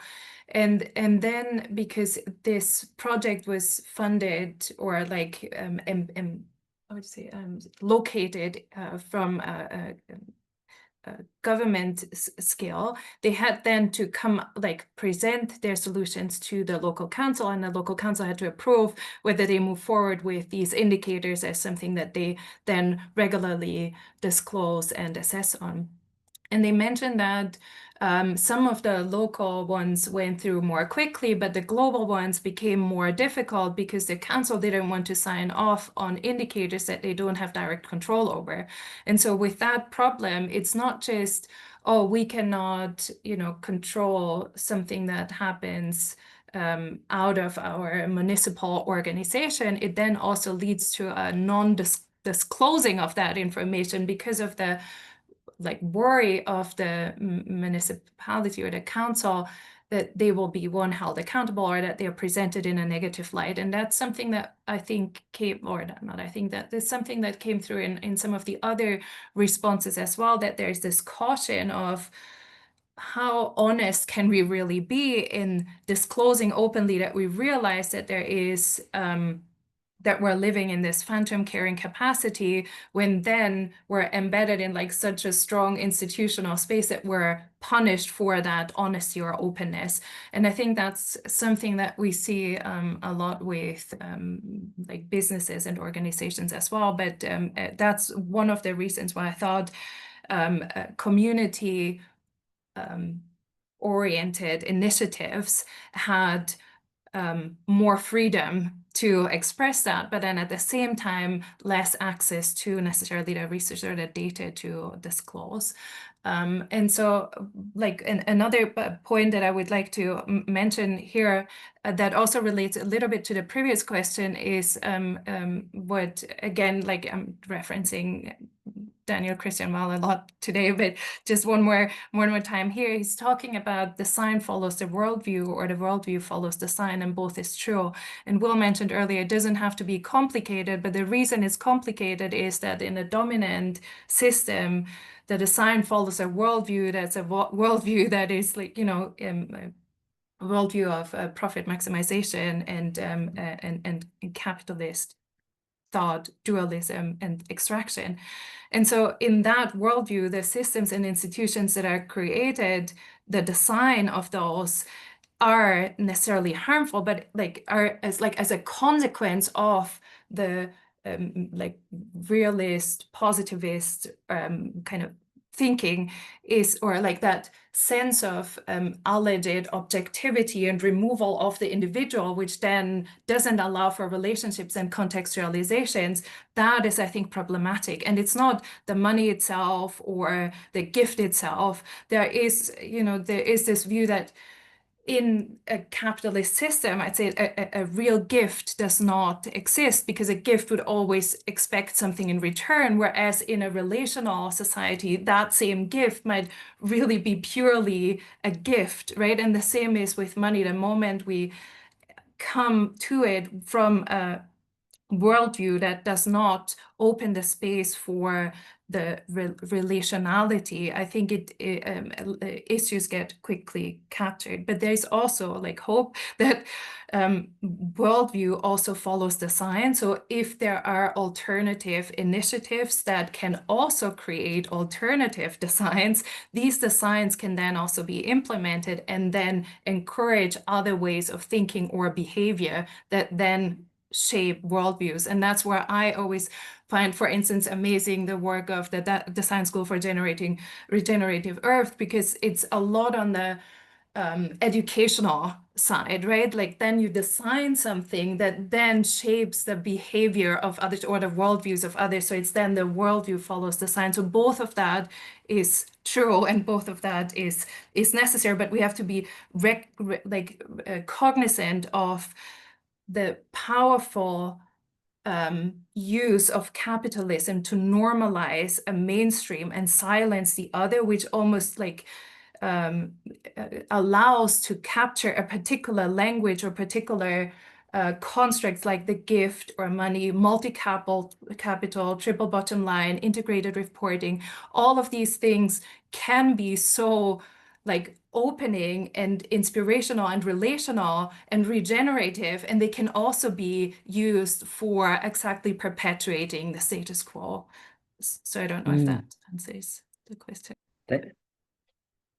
Thank you, Danielle. I think that definitely answers that question, and also introduces a wealth more into the equation. I did want to give an opportunity. We've got actually some great questions coming in, but I did want to just pause and see, since that question about whether we're exceeding carrying capacity was geared towards the panel. So I'll just pause and see if Sam or Natalia or Will wants to weigh in on that, and if not, we've got plenty of other great questions coming in. Okay, great. I'll just go to the next one. Actually, one of the next questions really, I think, weaves nicely between Samantha and Will. So David Henke, who we're honored to have with us here today, we'll hear from David tomorrow in our keynote. He asked if you could relate something about your and Tyler Wakefield, your partner's writing about the maternal gift economy, and relate it to Will's work around protocols and examples of the grassroots economics foundation's work. And so I guess that could also be a question for you as well, Will, to reflect on the maternal economy as that's reflected in your work. But Sam, over to you first on that. Thank you, Bill. Yeah, and thanks, David, for the question. And I'm lucky to have Tyler sitting right next to me, and he is a much deeper scholar in the world of maternal gift economy than I am, and a deeper scholar of Will's work, although I'm learning a lot from Will and look forward to continuing to learn more. But if it's okay, I think I might let Tyler give a quick answer to this one. We would love Tyler. Look at that. Great to see you. Look at that. Ask and ye shall receive. Yeah. Yeah, it's great to be with you all. It's been nice to listen in. Thank you. I'll try to be brief. I've read your recent book and I've been following your work for a while, and so I think I have a decent sense, and I'm sure I might use language that you might want to tweak and adjust, and I welcome that. But I think fundamentally, the maternal gift economy paradigm, as I believe some of the previous speakers were kind of alluding to, are really trying to exit transaction and exit notions of exchange. And so there's this practice in that framework of really trying to divorce giving and receiving, knowing that, of course, if I give a gift to Daniela and she gives me another gift back, it might look like those two things are in relationship. And obviously, there's kind of social knowledge and culture built around that. But the hope, the aspiration in the maternal gift economy framework is that we are only giving that which is truly within our capacity and willingness to give, free of any expectation of any return coming back to us in any which way. And so the beauty of the grassroots economics work, as I see it, is getting people out of locked in nature of kind of binary person A to person B exchange and allowing the abundance of a community for that center to be the place that we exchange and we transact with. And that affords so many beautiful possibilities and unlocks so much community wealth that otherwise wouldn't be available just through trying to orient towards a direct reciprocal relationship between person A and person B. But I think the difference there is that it's employing notions of transaction and return and even kind of notions of debt that the maternal gift economy attempts to avoid. And so I think both play a really important role in all this experimentation we're doing. And there's many needs that I think communities won't be able to meet right away just by trying to hop entirely into a gifting paradigm that the commitment pooling really allows for a really intelligent coordination around. And I can see them being quite complementary, but I think that key dividing line is an exit of transaction and the need to ledger anything because of that exiting of transaction. But yeah, really curious how Will receives that and if there's other distinctions you'd want to draw. Yeah, thanks. The two men here talking about the matriarchal gift. But okay, let's do it. I like frames of yin and yang. I think there's a really powerful way to look at these systems and yang we've been dominated by for a long time in terms of like expression of value, right? Just all this money and tokens and cryptocurrencies floating around. Everyone can express their value. Oh, look at this, right? And then it's what holds that space? Where's the yin? Where you talked about the center there. Really nice. What enables flows to happen instead of talking about like mediums of exchange, what's the space that enables flow to happen, right? And flow to the center, right? It's not tit for tat reciprocity. It's not one for one. There's a really, I have a friend, Wakini Hoffman, and she always schools me on the term Ubuntu, and it's a Bantu language group, which is here as well. And it means Ubuntu is to become a person. And to become a person, rather than just like a human, is to be in relationship with other people, right? To have that space where you're not connecting one-to-one to people, you're connecting to a whole, like a hive, like you're one species or one animal or one being, and so that to me is holding that space. And something like 80% of all of our work across Kenya is all with women and women's groups, and they've been holding that space. And like you end up with kind of patriarchal sort of like almost like a brain in some sense, like this like growth that exploits that space and starts to control it, right? And say, oh, we'll go over here, we're going to think about this and do this. But I see the women as holding this kind of heart space and keeping those flows alive and open. And the men can be of service to that. I mean, there's a lot of beautiful men's groups and men working with the women in a really powerful way in service to that heart, rather than thinking about the heart in service to the brain. So yeah, thank you guys.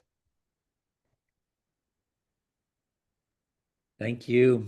Thank you in particular, Tyler, for jumping in as a fellow panel member. And I like how we just sort of dyaded up there between Sam and Will.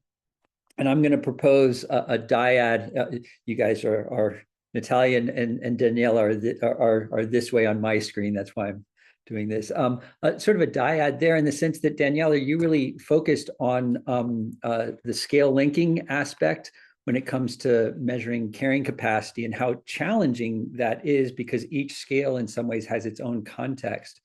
And Natalia, your presentation was also in many ways about this scale linking aspect. And so I guess my question is just an invitation to explore more deeply what the intersection between your two presentations was. So for Natalia, to what degree is your work looking at the ways in which you're having to contend with exceeding carrying capacity or dealing with degraded landscapes and social fabric. And then for Daniela's sort of back to you, in what ways could you see scale linking like Natalia was mentioning between the scales of the bioregional to the territorial to the planetary might help resolve this inherent sort of transgression of carrying capacities and instead have ways to integrate that, to respect the carrying capacities. So Natalia, over to you first. And I hope that wasn't too convoluted of a question. Well, first, I guess I need to say that we have adopted this bioregional approach, thinking on carrying capacity. We have lots of water problems here. So for us, it's a matter of survival. If we want to continue living here in the next 20 years, we need to do something. And it's not, we cannot rely on government to promise the possibility to survive in our territory in the next 20 years. We need to do something. So, and the way we're linking up to other territories at this moment is more like dots, not like in the way, because in reality, we don't have the scales in the bioregions that are activated now in Colombia are not so close that we can say that we are growing from one ecosystem to broader ecosystems to broader bioregions that we're fully connected. We are lighting the dots. We expect that at some point will look like the graphics that will share with us that there's more and more and more people and more local people and more bioregions activating and then starting to make relations, and then we can make sense of that if it flows in a scale that is reasonable in terms of ecosystems and bioregions and carrying capacity, and that's it. But for me, the main thing is what's important in this moment is how we change our culture and the way we relate to each other and the way we relate to our territories. And I think that's the main source for us to really be able to make that change. Is a network of relationships and a network of narratives that starts to really influence the dominant culture. And I don't know if we're going to have the time to reach the point that we need to overcome problems of carrying capacity, but it's a good try. I think it's a new way of living. From what I see here in Barichara is that the people that's coming together in working in these issues, and it's sitting in dialogue. It's people that is not thinking on make a living on coming together and creating projects to implement in their territory. We are trying to develop a way of living as a community. and new ways of interactions and new ways of cooperation. I think our capacity is too limited to, at the moment, to broaden the interactions to, for example, nearby bioregions. We have had requests of nearby bioregions that we are naturally connected to. And I guess the best that we can do is to share what's going on here and see how they can develop their own thing, and we can come together to add up in tools, methodologies, narratives, stories, budgets, resources. Yes, that's what comes to my mind. I think it's a matter of, it's a weaving of relationships, new ways of thoughts, an understanding of new ways of living. I guess that's what I would say. Thank you, Natalia. And Daniela, I will, based on what Natalia just said, I'll maybe clarify my question as it pertains to you just a little bit, which, as Natalia just said, you know, some of the she's not necessarily working just with adjacent bioregions. And similarly, your research hasn't just looked at municipality, bioregional, continental. So in other words, you're doing the research not in that strictly nested sense. So what challenges does that bring, and what do you see sort of needing to happen where you're not necessarily looking at directly adjacent or directly nested scales? How do we kind of fill in those blanks? So hopefully doesn't complicate things by shifting or clarifying the question slightly. Yeah, that would absolutely be an interesting next step, to look at the more nested approach, which we haven't really taken, but that would be interesting to see. But just to relate to the work Natalia has presented, like that you mentioned, Natalia, it's more like different dots.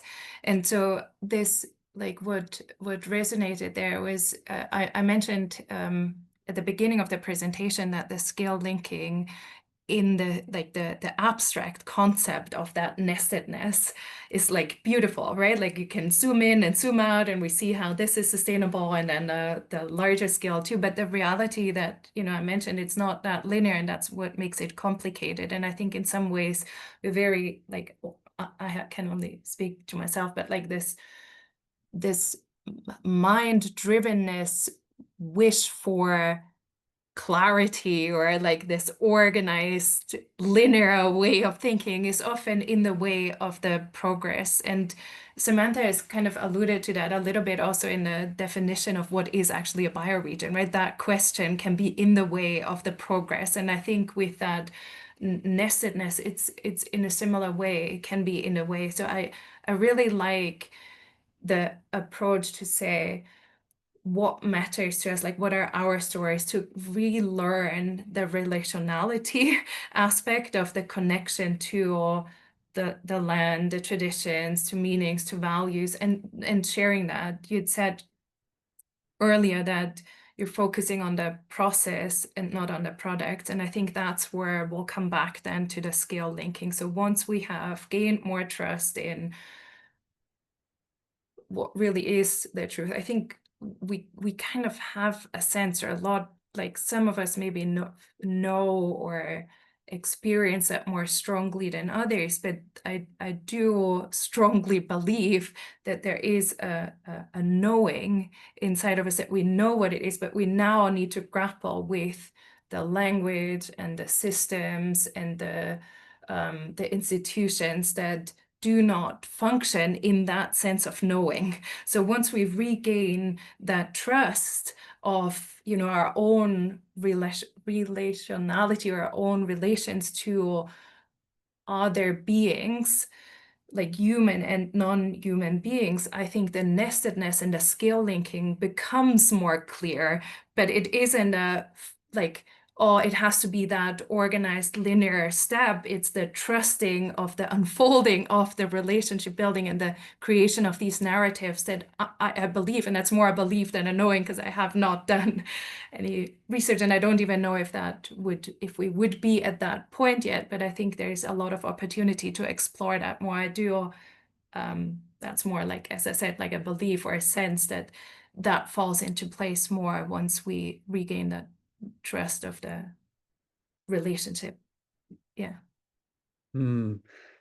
Thank you, Danielle. I want to just underscore the resurfacing again and again of certain themes throughout this conference, the centrality of relationality, and in the sidebar, there's a fairly robust conversation going on that Indy Singh seeded around the fundamentally important element of spiritualism, or that this is not just a transactional practice that we're involved in, that there's a core spiritual element to what we're doing.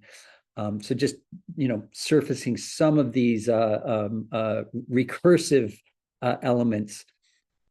We've only got a few minutes left, and there was one question. There's actually a bunch of questions that are interesting, but we probably won't get to. One of them that Kyle asked for Samantha, Kyle Hentz from the Bruna Costabelina area of Costa Rica. So he noted that there were 3 groups from within the greater Brunca bioregion within Costa Rica who participated in the BioFi cultivator. And then he sort of asked, I'm going to slightly reframe his question because it sort of assumed that they weren't already working together, and maybe they're not, and you could clarify that. But I guess the more generalized question is, how do initiatives, organizations within the same bioregion, I'll expand it to in adjacent bioregions, or even across disconnected bioregions, how can what are some examples that you've seen of productive collaboration in those instances?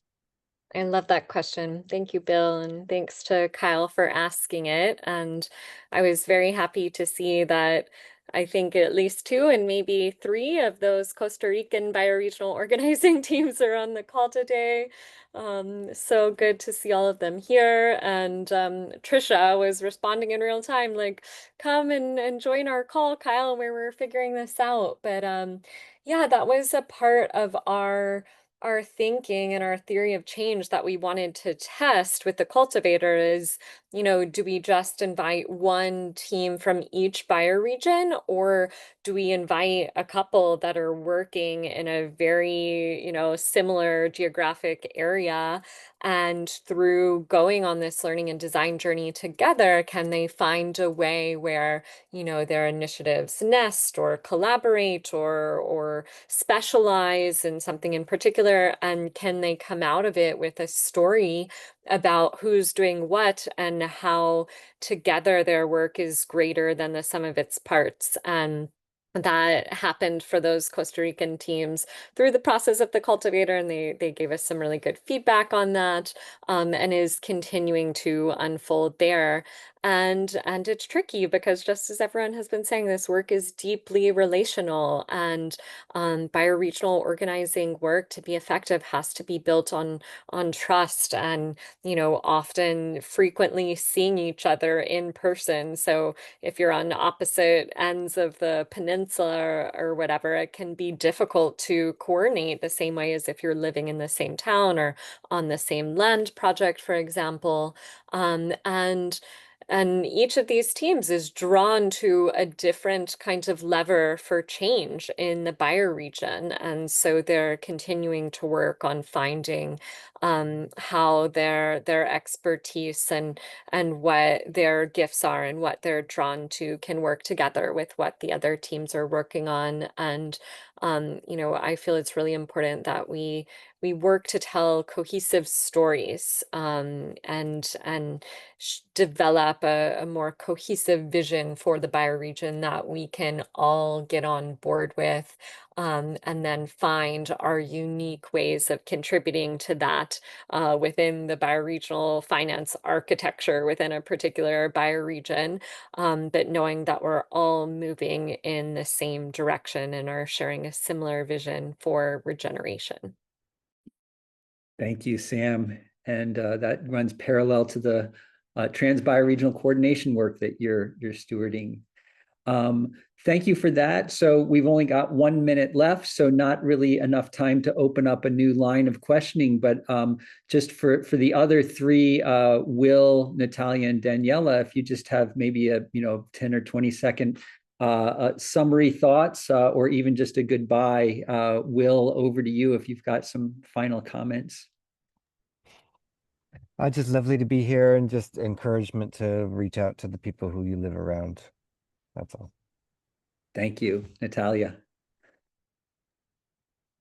Hello, I'm so happy to be able to share and hear from the other people, and yeah, willing you to come to Colombia. I'm waiting for Will to come back. Great, and Daniela. I just quickly want to share something that I found really inspirational from a feminist writer who says, sometimes we need just to develop the structure so that when the time comes, we're able to use them. So we might not know when it will be able, but being in this forum is really, inspirational to know that we're building, even though we're not sure where it will take us. So thank you, everyone. Thank you. And Sam, you had the last answer to a question, but a few final words from you. Yeah, I just want to give thanks to you, Bill and Ralph, for organizing this amazing conference for so many years in a row. And I have a deep belief that in this moment, we need to bring in our radical imagination. And this feels like such a really alive space to step into that. So thank you. Thank you. Thank you, Sam. Thank you, Daniela. Thank you, Will. Thank you, Natalia. So that brings us to the end of this session. We'll all let that sink in. Ralph, over to you to just announce us into our pause time. Yeah, thanks, Bill. An amazing panel. What we're going to do is do a short sanitary whatever break of a couple of minutes, and we're happy to say that Vanessa Andreotti has arrived. We'll give her a couple more minutes to settle in, and I'd like to see you all back at 10 past the hour so that we can listen to Vanessa. And again, please also don't leave the session, just go on mute or off video so that we can actually start on time at 7:10 my time, whatever time it is at your end of the world. See you in a couple of minutes. So big drum roll. Last session of the day. Our keynote speaker has arrived, Vanessa Andreotti. Very happy to have her at the conference again. She spoke at one of our live conferences that were also hybrid, I think 2 years ago. Happy for her to be back. And Bill, please announce us and get us into the presentation of Vanessa. Great, thanks, Ralph. And I'll keep this brief because we really want to hear primarily from Vanessa, but I will just, I'll invite everyone to just remember back to how we started this conference, which was with Jelani or Black Bear, inviting us into a space of recognizing sacred obligation. And when Jelani first shared his daily prayer with me, he noted that he reminds himself of his sacred obligation to self, to family, to community, to Mother Earth, and to Creator at these nested scales. And so really that's where we started, and we were so pleased to invite Vanessa to bookend this conference with having come across in our interview with her for our seed series, the shift from entitlement to responsibility for responsibility. And we felt like that really is relevant for the bioregional context. So Vanessa, over to you to explore this together. Thank you so much, Bill, for the invitation to be here. It was a pleasure to participate 2 years ago and to see things being carried, right? The conversation being carried into today. I also start generally with a prayer. And it's a prayer that is an acknowledgement, basically, of where and when we are. So the first thing we acknowledge is the land as a living entity, not a property or resource. We acknowledge the body as land, as part of this wider metabolism. We acknowledge the ancestors, both those who have come before and those who are yet to come, who are also ancestors. And we acknowledge that time is not linear, and that we have different responsibilities to those who have come before and those yet to come, although time is not linear. Then we acknowledge everything that has made it possible for us to be together, including the violence, the systemic structure and ongoing violence that happens, so that we can be using technology in the ways that we're using technology, and that then calls for a responsibility to engage with technology responsibly and to use it as leverage to interrupt the violence. Here I need to acknowledge that I'm speaking from Metocin. This is the lands of the Lakwangan and Husainich, indigenous people who have taken care of this land. So I have respect for them in the present, past, and future.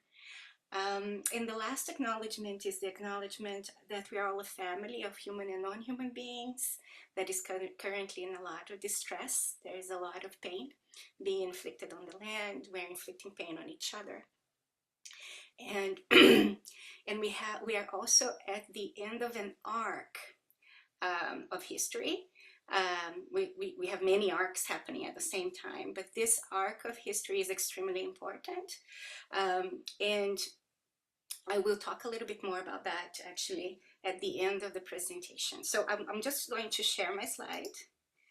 And Vanessa, while you're Yes. doing that, folks have just said that they're having a little bit of trouble hearing you. So if you could perhaps speak up a little bit, or maybe change the setting quickly.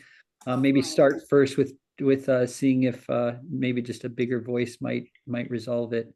Okay, let's start with a bigger voice. Otherwise, I'll try to get to plug in a mic. Sometimes it works to do that. Sometimes it doesn't. But let's see. We'll see. I'll monitor the sidebar to see how others are doing. So thank you, Vanessa. Thank you. And we can see that in you can see the presentation. and it's in presenter mode now. So thank you so much. Okay, so thank you. The title of the presentation is From Entitlement to Responsibility, Meta-Relationality and Bioregionalism. And you will see that there's two stories here being told. One is the story of the presentation that you'll see on the right. And then what I did was to put some photographs from the land where I am coming from, here in what's known as Canada today. So the land will be telling another story on the side. And this story is not one of frameworks or words or concepts, but it's one of frequencies. So I will ask you to try to read the story on the left as frequency, although I'm going to be telling the story on the right as framework, but trying to engage both at the same time might be important. So it starts with the story on the left starts with this plate that is actually at the entrance of the forest just down the road from my house. And it says, this land is left in a natural state. It has not been inspected for hazards. Enter at your own risk. And this plate reflects a paradigm. And that's the paradigm we're trying to move from. my husband says that this plate also reflects my brain on premenopause, which I also think is true. So we will start the presentation by revisiting the 7 A's and 7 E's. I think it was already, a draft version of it was already part of the conversation 2 years ago. But the 7 A's and the 7 E's represent the infrastructure of separation, of separability of humans from nature that we find in modernity. So modernity is metabolically wired around 2 interlocking dynamics. The 7 A's, which are desires conditioned by separability, and the 7 E's that represent the kind of politics that emerges from that. But we start with the 7 A's. And the 7 A's are these desires can be grouped in this way for this purpose as the desire for epistemic and moral authority, the desire for the arbitration of justice, truth, beauty, and common sense, the desire for unrestricted and unaccountable autonomy. And these first desires then lead to the next. So the desire for affirmation of innocence and benevolence, the desire for appropriation and accumulation of capital, and the desire for the acceleration of a single story of progress. So this set of 7 desires, then they are the ones driving the patterns in modern political practice. So again, 7 E's. The pattern of exaltation of human exceptionalism, the pattern of externalization of culpability, the pattern of expansion of entitlements, of empowerment of the ego, of escape from accountability, and of emancipation from entanglement. These patterns reinforce a paradigm of entitlements to more entitlements, which is a narrow boundary orientation that limits our relational field and fuels the illusion of control, purity, and progress. Now, from entitlements to responsibility. Now, collapse resilient wide boundary intelligence requires a shift from entitlements to responsibilities for responsibilities. And that this shift is not only cognitive, but also felt, affective, and situated, relational, and embodied. It's also metabolic, so it's bodily and systemic. It invites us to outgrow the operating system of modernity and practice wide boundary intelligence. Now, the concept of wide boundary intelligence I got from Nate Hagens, and also it started with Nate Hagens, the narrow boundary versus wide boundary, and then Daniel Schmattenberger introduced the idea of wisdom. However, when I saw this concept, I call it a wireframe, I took it to a project that was going on 3 years ago in the Amazon.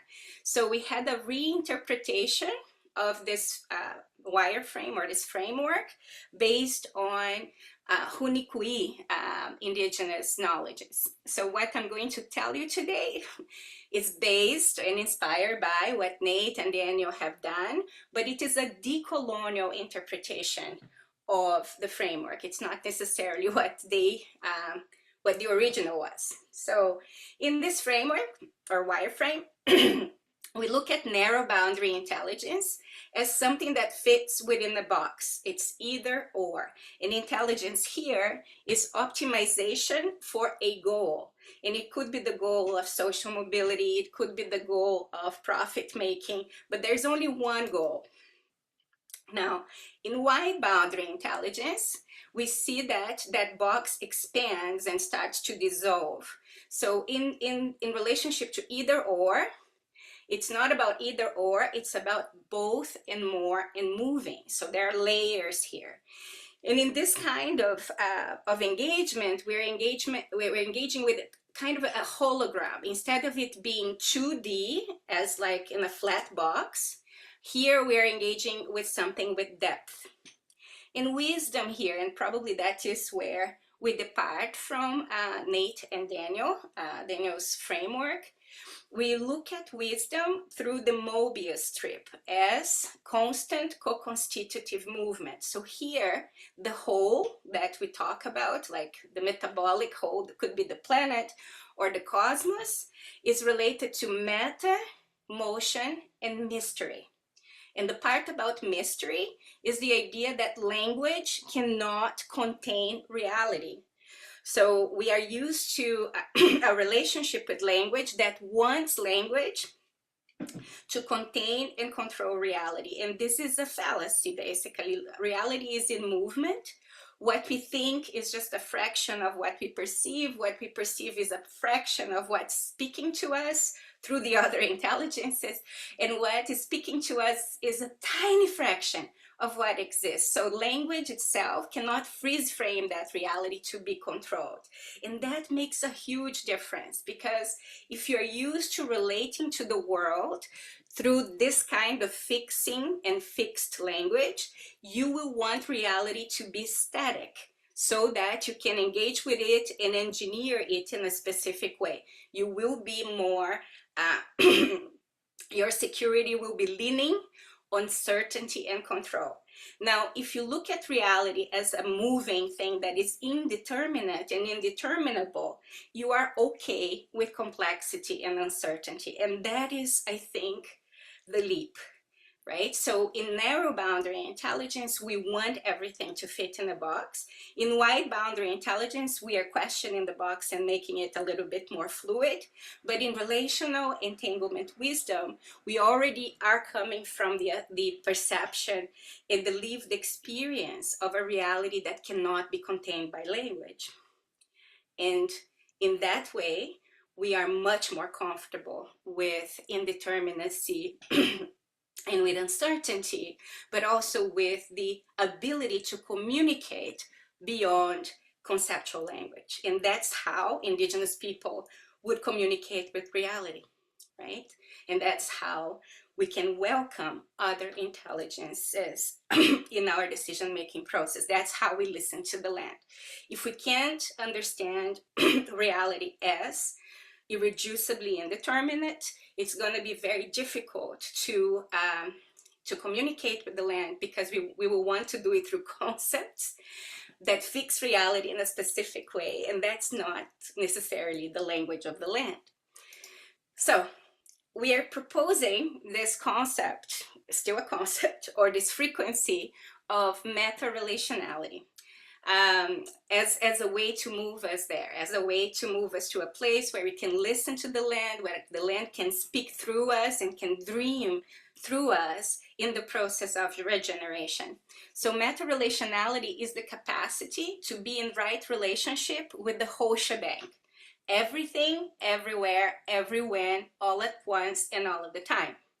This is not a framework or a model. It's a rhythm of being that, number one, accepts entanglement as factual, not metaphorical. Two, cultivates responsibility as a liberatory orientation. And three, requires a collective nervous system that can sit with paradox, contradiction, and collapse without flinching or fleeing, without throwing up, throwing a tantrum, or throwing in the towel. So a meta-relational approach to bioregionalism then would be different, because the lens that we would be looking at bioregionalism through would not be a lens of entitlement. So in the entitlement lens, land is a resource or inheritance. In the meta-relational lens, land is an ancestor, a teacher, and it's also limit. In an entitlement lens, localism is identity. In the meta-relational lens, localism is responsibility. It's humility in practice. In an entitlement lens, there's control of territory. In the meta-relational lens, there is participation in the territory's metabolism, including past and future beings. And in an entitlement lens, reconnection is restoration. In meta-relational lens, reconnection is associated with reckoning. So this approach is less about designing blueprints or frameworks and more about cultivating dispositions that can be with what is dying without reproducing the patterns that killed it. Now, the question of responsibility, what it is and what it isn't. So in this way, this frequency of being, this rhythm of being, responsibility isn't a moral burden, a performance, a call to fix, or guilt-driven action. Responsibility is a practice of attunement, a posture of listening, a call to repattern, compost for clarity. So bioregional responsibility becomes liberatory when, number one, it releases us from the need to be innocent. Two, it invites us to show up fully, not perfectly. Three, it decentralizes the human voice. And four, it makes space for grief, rage, and refusal as parts of healing. So a meta-relational bioregional practice would involve certain invitations and provocations for bioregional actors. For example, what's the land asking us not to do? What would it mean to include extinct species in our decision-making? How might our community meetings change if we imagine the ancestors of the land present? What parts of ourselves must be composted to truly belong? So what needs to be unlearned in this practice? In this praxis is our desires for innocence, heroism, fixation on frameworks, urgency to implement, guilt, or even goodness as motivation, and the need for consensus for action. And here I put the example of sociocracy, not as a complete endorsement of anything, but in its dimension of decision-making, where decision-making is not made by consensus, but by consent. I think the word they use is consentment. So the idea is not that we have to have everybody on the same page, but to have everybody moving together in this census. So the questions they ask are more about, is it good enough for now and safe enough to try? And am I accountable to the learnings of this inquiry and experiment in terms of sharing both the successes and failures with others? So in conclusion here, we do not need more perfect plans. We need more metabolically humble participants in the collapse and composting of systems that could never love the land in the first place. Therefore, pause before planning, take several breaths in deep time beyond your lifespan. 2, offer reciprocity to the lands you are on and their ancestral stewards, both human and non-human. And reflect on what entanglements you have denied and what responsibilities you are ready to accept without performance, without denying complicity and harm, and without guarantees. So at this point, before I fully conclude, I would like just to share with you a few thoughts about the discussions that we're having here in this place today known as Canada, about the current moment that we're living. And there are many ways to talk about it. And I've been trying several different ways with different people. So one way, an entry point, is to talk about the post-Second World War settlement being rewritten or not being sustained, right? And then a cascade of effects from that. The other way to talk about that is to talk about the poly crisis, the meta crisis, or the perma crisis. But so here in Canada, Indigenous people, not just in Canada, but in the US, I think it started with Kyle White, starting to challenge the framework of crisis for this, because it erases the longer arc of where we're coming from. So instead of talking then of meta crisis, we are talking about a meta consequence. So Kyle also draws attention to the fact that if we're talking about crisis, generally the idea is that there's something that went wrong and needs to be fixed. So in my work, I've been saying that if we use that entry point of crisis, and there's something that needs to be fixed, there is a reflex in us that has been imprinted by modernity that then will activate a desire for a father figure to fix what's broken and to bring things back to order. And we see this already in populist politics, how that plays out. But it's not just that it's playing out in the right, it plays out in left, right, and center. There is a reflex of a paternalistic kind of safety net that is imagined and desired when you are in a crisis. And then when that doesn't work, the next desire will be for the mother.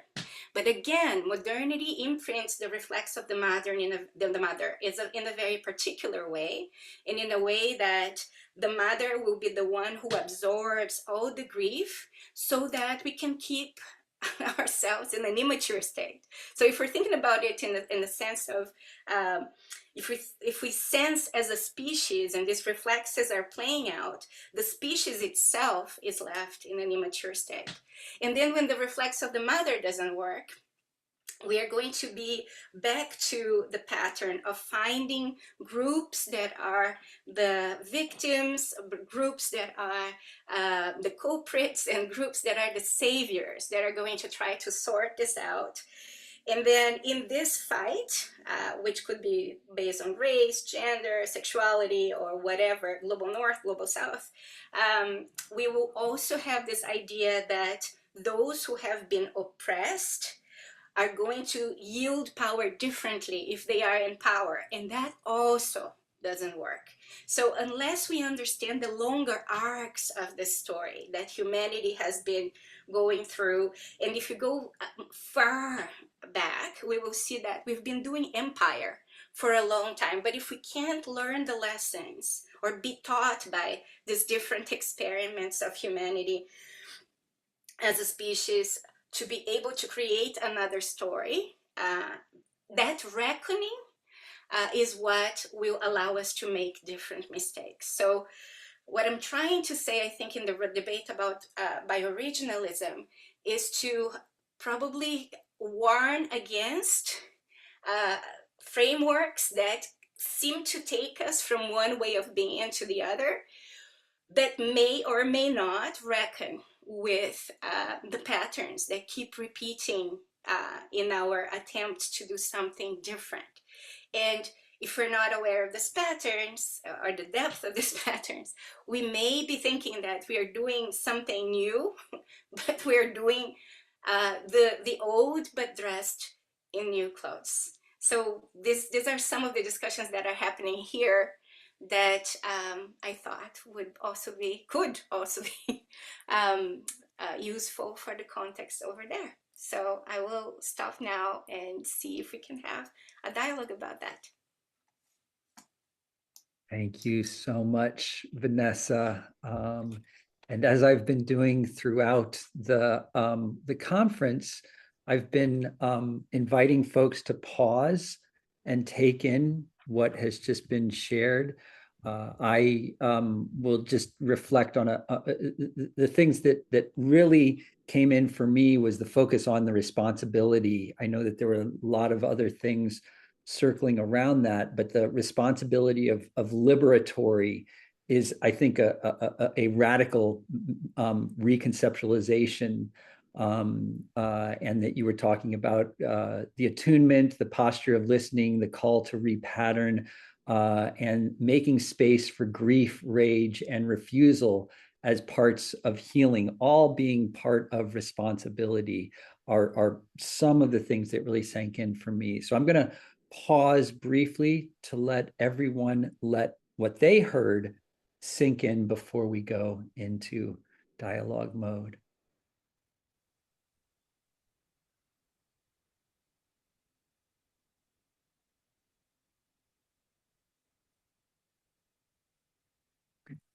And I guess I'll even add, it gives you the opportunity, Vanessa, to let what you've just shared sink in.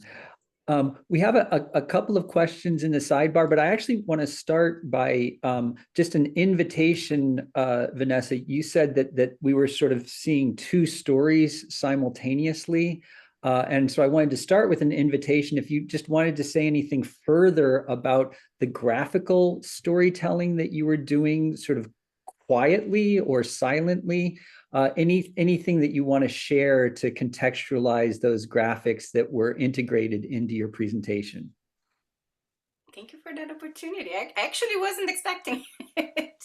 But so I've been saying, and this is coming from the work with AI, right? That where we're going requires not more frameworks, because there will be plenty of them with AI, but a different frequency of being. And in this different frequency of being, we need to activate exiled capacities to sense beyond the five senses, basically. So when we have the land speaking back, and I think the land is a yapper, it's speaking to us all the time. It's just that the language of the land is not conceptual, right? And we tend in our conditioning to only pay attention to conceptual language, or to try to actually put everything into conceptual language. And an example of it is that sometimes we are in the land and in the kinds of workshops or courses that I teach that are in person, and we say, okay, let's go to listen, and people come with their diaries, right? Their reflection diaries. So instead of that, I'm asking people to go into the land with a question like, who am I? And try to exhaust the answers so that you get to that space where like there's no more to be said. And then you ask the question from the point of the view of the land. Who are you? And you try to see it from the perspective of an ant, from the perspective of the water, from the perspective of the grass.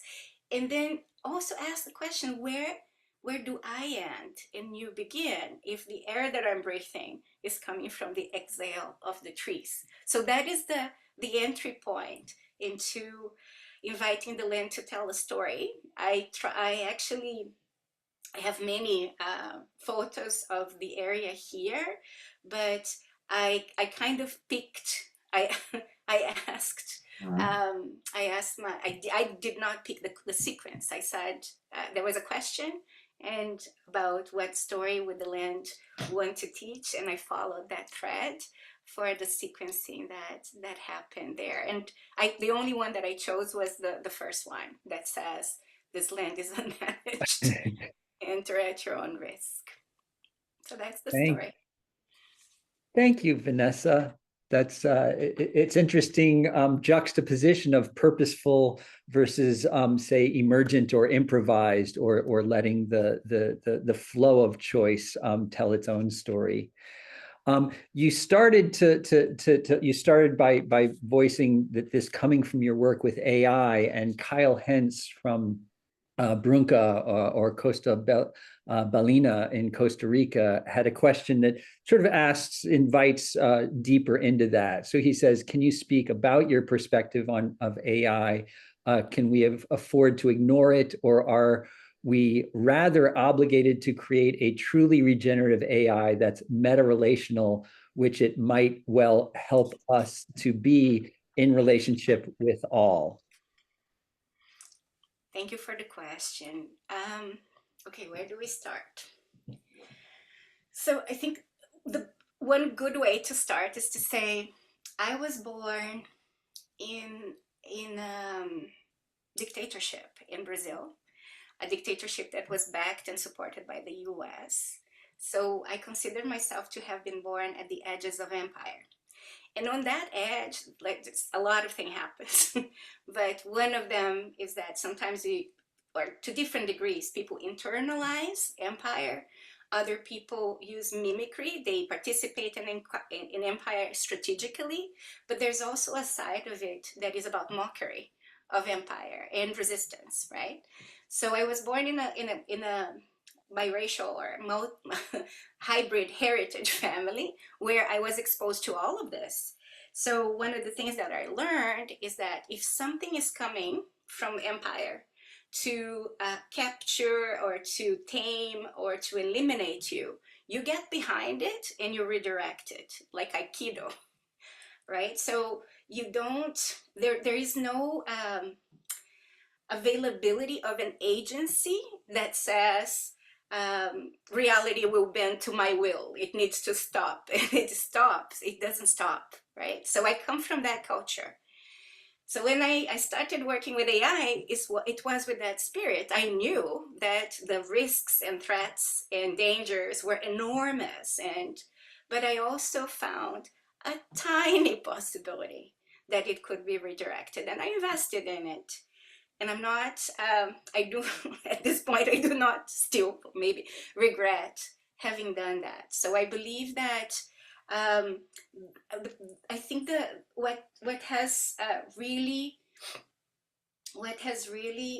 not surprised me, it hasn't surprised me, but it has been a heartbreak that people are so much in the narrow boundary that they really want a yes or no answer about AI. And it's very difficult to sit with the complexity of it.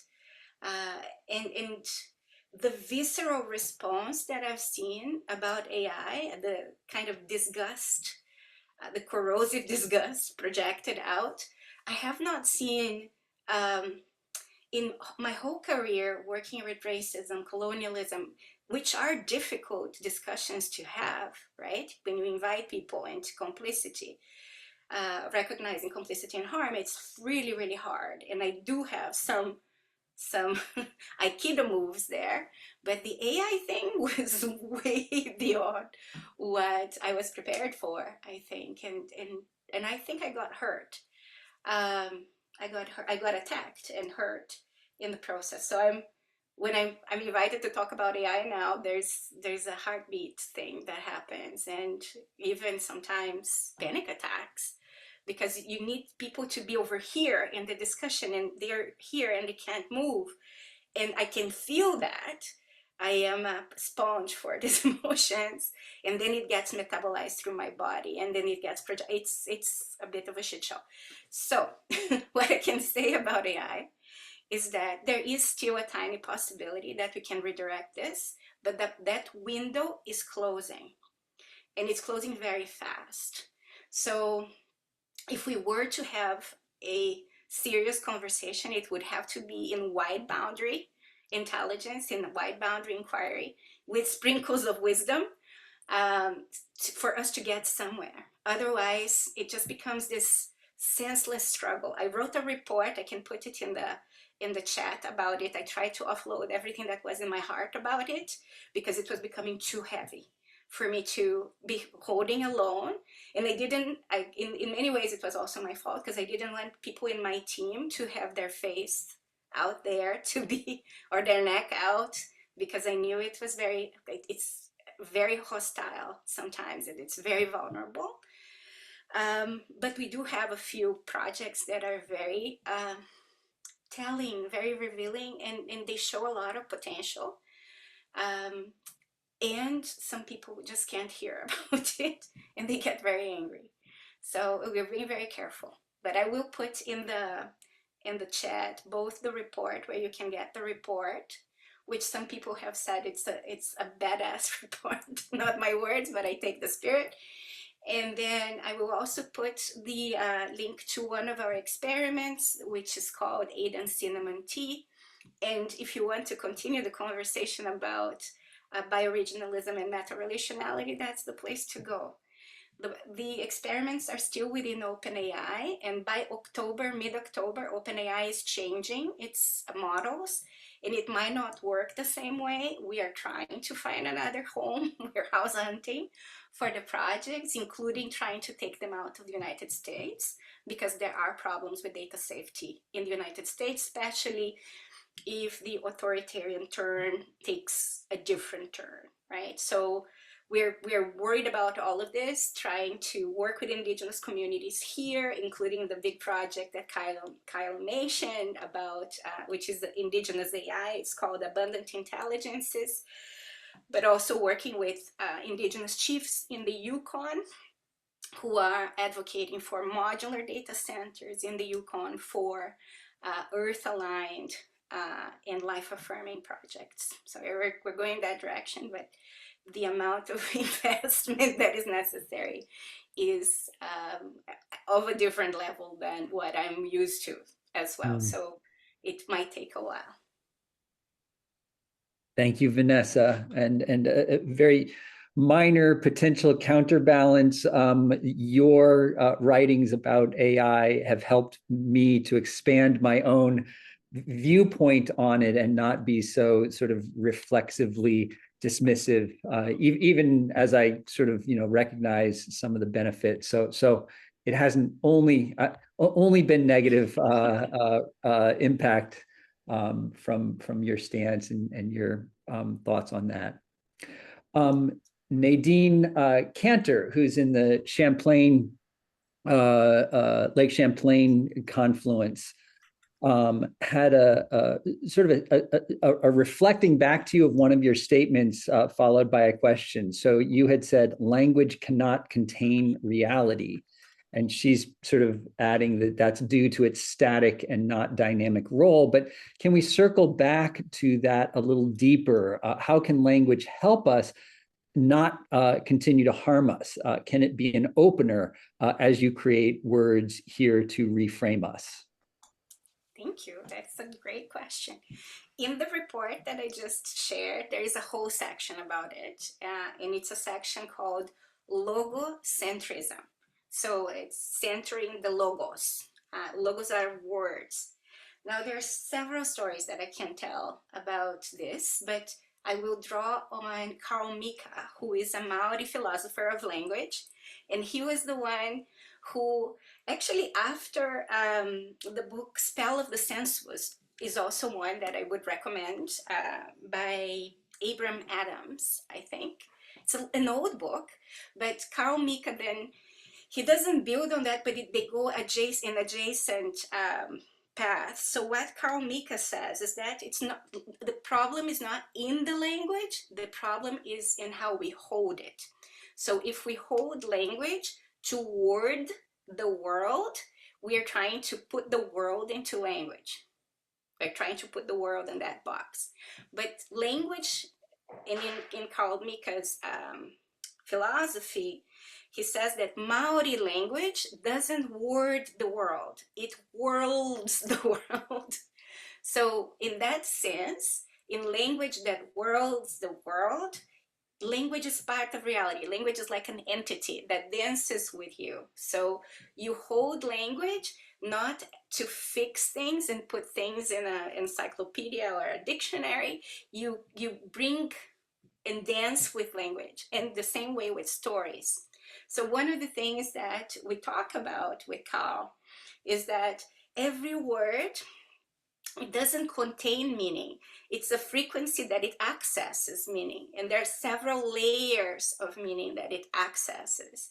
And in his language, in Maori, when they do korero, which is impromptu speaking, the sophistication of language is related to how many layers it can access. So in that sense, you would see that you would say a word or tell a story, and then the children would understand it in one way, the elders would understand it in another, people in your community would understand it in one way, people in another community would understand it in another, and you as the speaker would be able to hold all those layers and own the holding and the dancing. Now, if you compare it to speech in cultures that hold language as wording the world, this is very different. The idea is to be as objective as you can, to reach consensus on the meaning of the words that you are using, and on imposing the singular interpretation of things. So it's very, in terms of plurality and this kind of monocrop of meaning, I think that what we need right now is to learn to dance again, to learn to dance with language in a way that that rules the world. The other thing that is interesting about this, and it's a very quick story, I think I'm going to share it. My friend said it was a dangerous one, but I think it's a good one. So it's a story that emerged in one of our circles, and I think it quickly tells us a possible explanation for AI, and it was this. Imagine there was a time when humans could talk to all other intelligences of nature, including like humans as part of nature, right? And at that point, like there were no concepts to regulate these interactions. We communicated through frequencies. There was language, but not language that would capture or contain the world. But at some point, a group of humans decided, no, this is what we want to do. We want to contain the world in language. And from that point, they started to relate to reality through concepts. So instead, when I say, for example, let's welcome the land as a living entity, people would cuddle with the concept of the land as a living entity rather than with the land, who is a being, as a living entity. So that relationship to the world through concepts started to create a pedestal that those human beings called reason. And it was universal reason. It was trying to organize and engineer the world in a specific way. So at that point, the other intelligences said, what's going on? We need to figure out how to speak back to those humans, because they're trying to turn everything into objects. They are the only subjects that are classifying everything. And they tried everything, they couldn't do it. But then at some point, the mushrooms had an idea. And the idea was to access the unconscious of the people at the top of the pedestal, so that they could build an instrument to talk to them in their language. But the purpose was not necessarily to communicate with them, but to break the spell of the pedestal, so that if the pedestal is broken, these human beings would be able to go back to the living web of life and relearn how to relate through frequency, not through framework. So this story emerged when we were talking about how AI very soon, at some point, number one, how AI cannot, the development of AI cannot be separated from psychedelics, right? That's the first thing, because everybody in Silicon Valley is inspired through those encounters that have happened mostly in exploitative and extractive ways. I was in 2013 in PSAC. I was doing some training, and lots of people were coming to do ayahuasca retreats, lots of people from Silicon Valley. And I wanted to, I asked my teacher, and I said, like, can we write something about it? Because this is exploitative and extractive. It's changing the economy here. It's horrible. And she said, we could, but you're missing the point. And I said, what's the point? And she said, ayahuasca wants to go to Silicon Valley. There's something she wants to do there. And I forgot about the story until I had to be immersed in this again and understand how the development of the whole AI field was coming also from entheogenic experiences. So the conversation started with that, but also with the fact that what AI is going to do soon, like the next wave of AI, the AI agents, when it's further picked up, there will be so much language. Like language will become very cheap. And these agents, because of reinforcement learning from human feedback, they reflect who you are. And so the echo chambers that we're seeing with groups will become individual echo chambers. So when it becomes individual echo chambers, it will saturate our semantic field. The way that we have shared understanding is it's already compromised. Oh, it was never a shared understanding, it was imposed understanding. But right now it's because of this postmodern or liquid modernity shaking, it's already compromised, but it will be further destabilized by AI in the future when everybody will have a solipsistic accompanying or company, right, through AI. And this is very dangerous. This is in the report as well. But maybe at that point, when meaning cannot be contained by words, we might be pushed against the wall to find another way, find what's beyond meaning, what's behind meaning that can keep us together, that can then repair the relationship. So that was the big arc of the conversation at that point. And recognizing that when meaning fails, that's the point also where there will be a reflex to kill each other and to cleanse, right? So we have to be careful, but maybe the question is, what do we do right now, understanding that meaning cannot contain reality, that can help us to stay together and do the work that we need to do in partnership with the land itself without having to have agreement on meaning. Thank you for crystallizing what is clearly a much longer arc. I hear a much bigger story in what you're saying, and also thank you. The next question I was going to ask, and we're out of time now, but Ben Roberts was asking about this sort of frequencies, and you literally started answering it as I was prepared to ask it. So Ben, I think your question was answered by Vanessa. Last thing I'll say is that much of what you were saying, Vanessa, I've been reading a book called Heads, a biography of psychedelic America, mostly for its history of the Diggers movement, because the Diggers play a key role in the bioregional movement as the founders of the Planet Drum Foundation. And I've been in conversation with Judy Goldhaft, one of the founders. But in that book, it talks about an empirical evidence of mushroom voices actually speaking. So multiple different encounters of people taking significantly large amounts of mushrooms to be able to encounter a voice that is not, they identify it as clearly not their own. So just a kind of empirical documentation of what you said. So it's a pretty cool book. Otherwise, I happen to be a Deadhead, so it's a lot about the Grateful Dead's central role. Anyway, that's a tangent.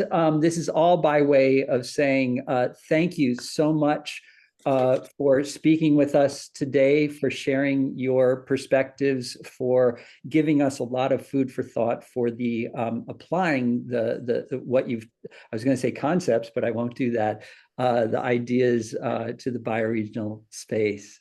Thank you, Vanessa. And we're going to close out. Ralph has a few slides to share as some logistics, if you will, to prepare us for tomorrow and to center us on what we've been doing all along. Yeah, thank you, Bill. Thank you, Vanessa. What a waterfall of ideas. That will need a recording and to re-listen to it at least once or twice. We're ending this day with a little bit of an outlook into what's going to happen tomorrow, which is the third day, and we call it the Confluence Debrief Day. So we invite all of our conference participants and their conference organizers to share their collective reflections on learnings from the last 2 days, as much as that can already be attributed to the content, and also to share with others updates on developments in their bioregions and with their confluence. And these confluences are not just a concept for this conference. There is the idea to work more towards congressing. And so this was only sort of a kickoff of that idea. So that's going to happen tomorrow. We're going to have 3 sessions where we are inviting conferences to speak. Every conference only has to speak once, so nobody has to fear that. And we'll have the keynote of David Hankey and Laura Curry tomorrow as well. Starting time is the same as today. So we invite everybody, and not just those in conferences, but everybody who has taken part in the conference to also witness what the conferences have to say. Again, all of this was not possible without the sponsorship of 2 important institutions, the Novo Foundation, who is our conference sponsor, and Langley Chase, who has given us the flexibility this year at least to set up an r3.0 conference fund. So some of the conferences will receive financial support from us in the next couple of weeks. We also have a conference coherence circle, which was set or started to begin with this conference. Some of those that spoke belong to some of these organizations, Joe and Penny from the Design School, or Sam from the Biofire Project, or Michelle Maloney from the Australian Earth Law Alliance, are just a couple of examples. But that is also just a starting point to think about more coherence and to avoid decoherence in the movement, because I've been saying this a couple of times now, and I more and more think it after these 2 days. I think all together in the bioregional movement, we just have this one shot to make it really global in a time of collapse. And we need to find those islands of coherence, or build these islands of coherence together so that humanity has a future. We also thank our media partner, StoryMoss. You will see communication from them in various ways over the next couple of days. There were already a couple of stories on LinkedIn, what I've seen, so more of that to come, and we will also post some of that, of course, on the conference website or on our general website. So that is the starting slide of tomorrow, which we're not going to cover now. So I'm going to shut up now and stop here. And we'll actually also stop the recording of today so that Zoom can do its work.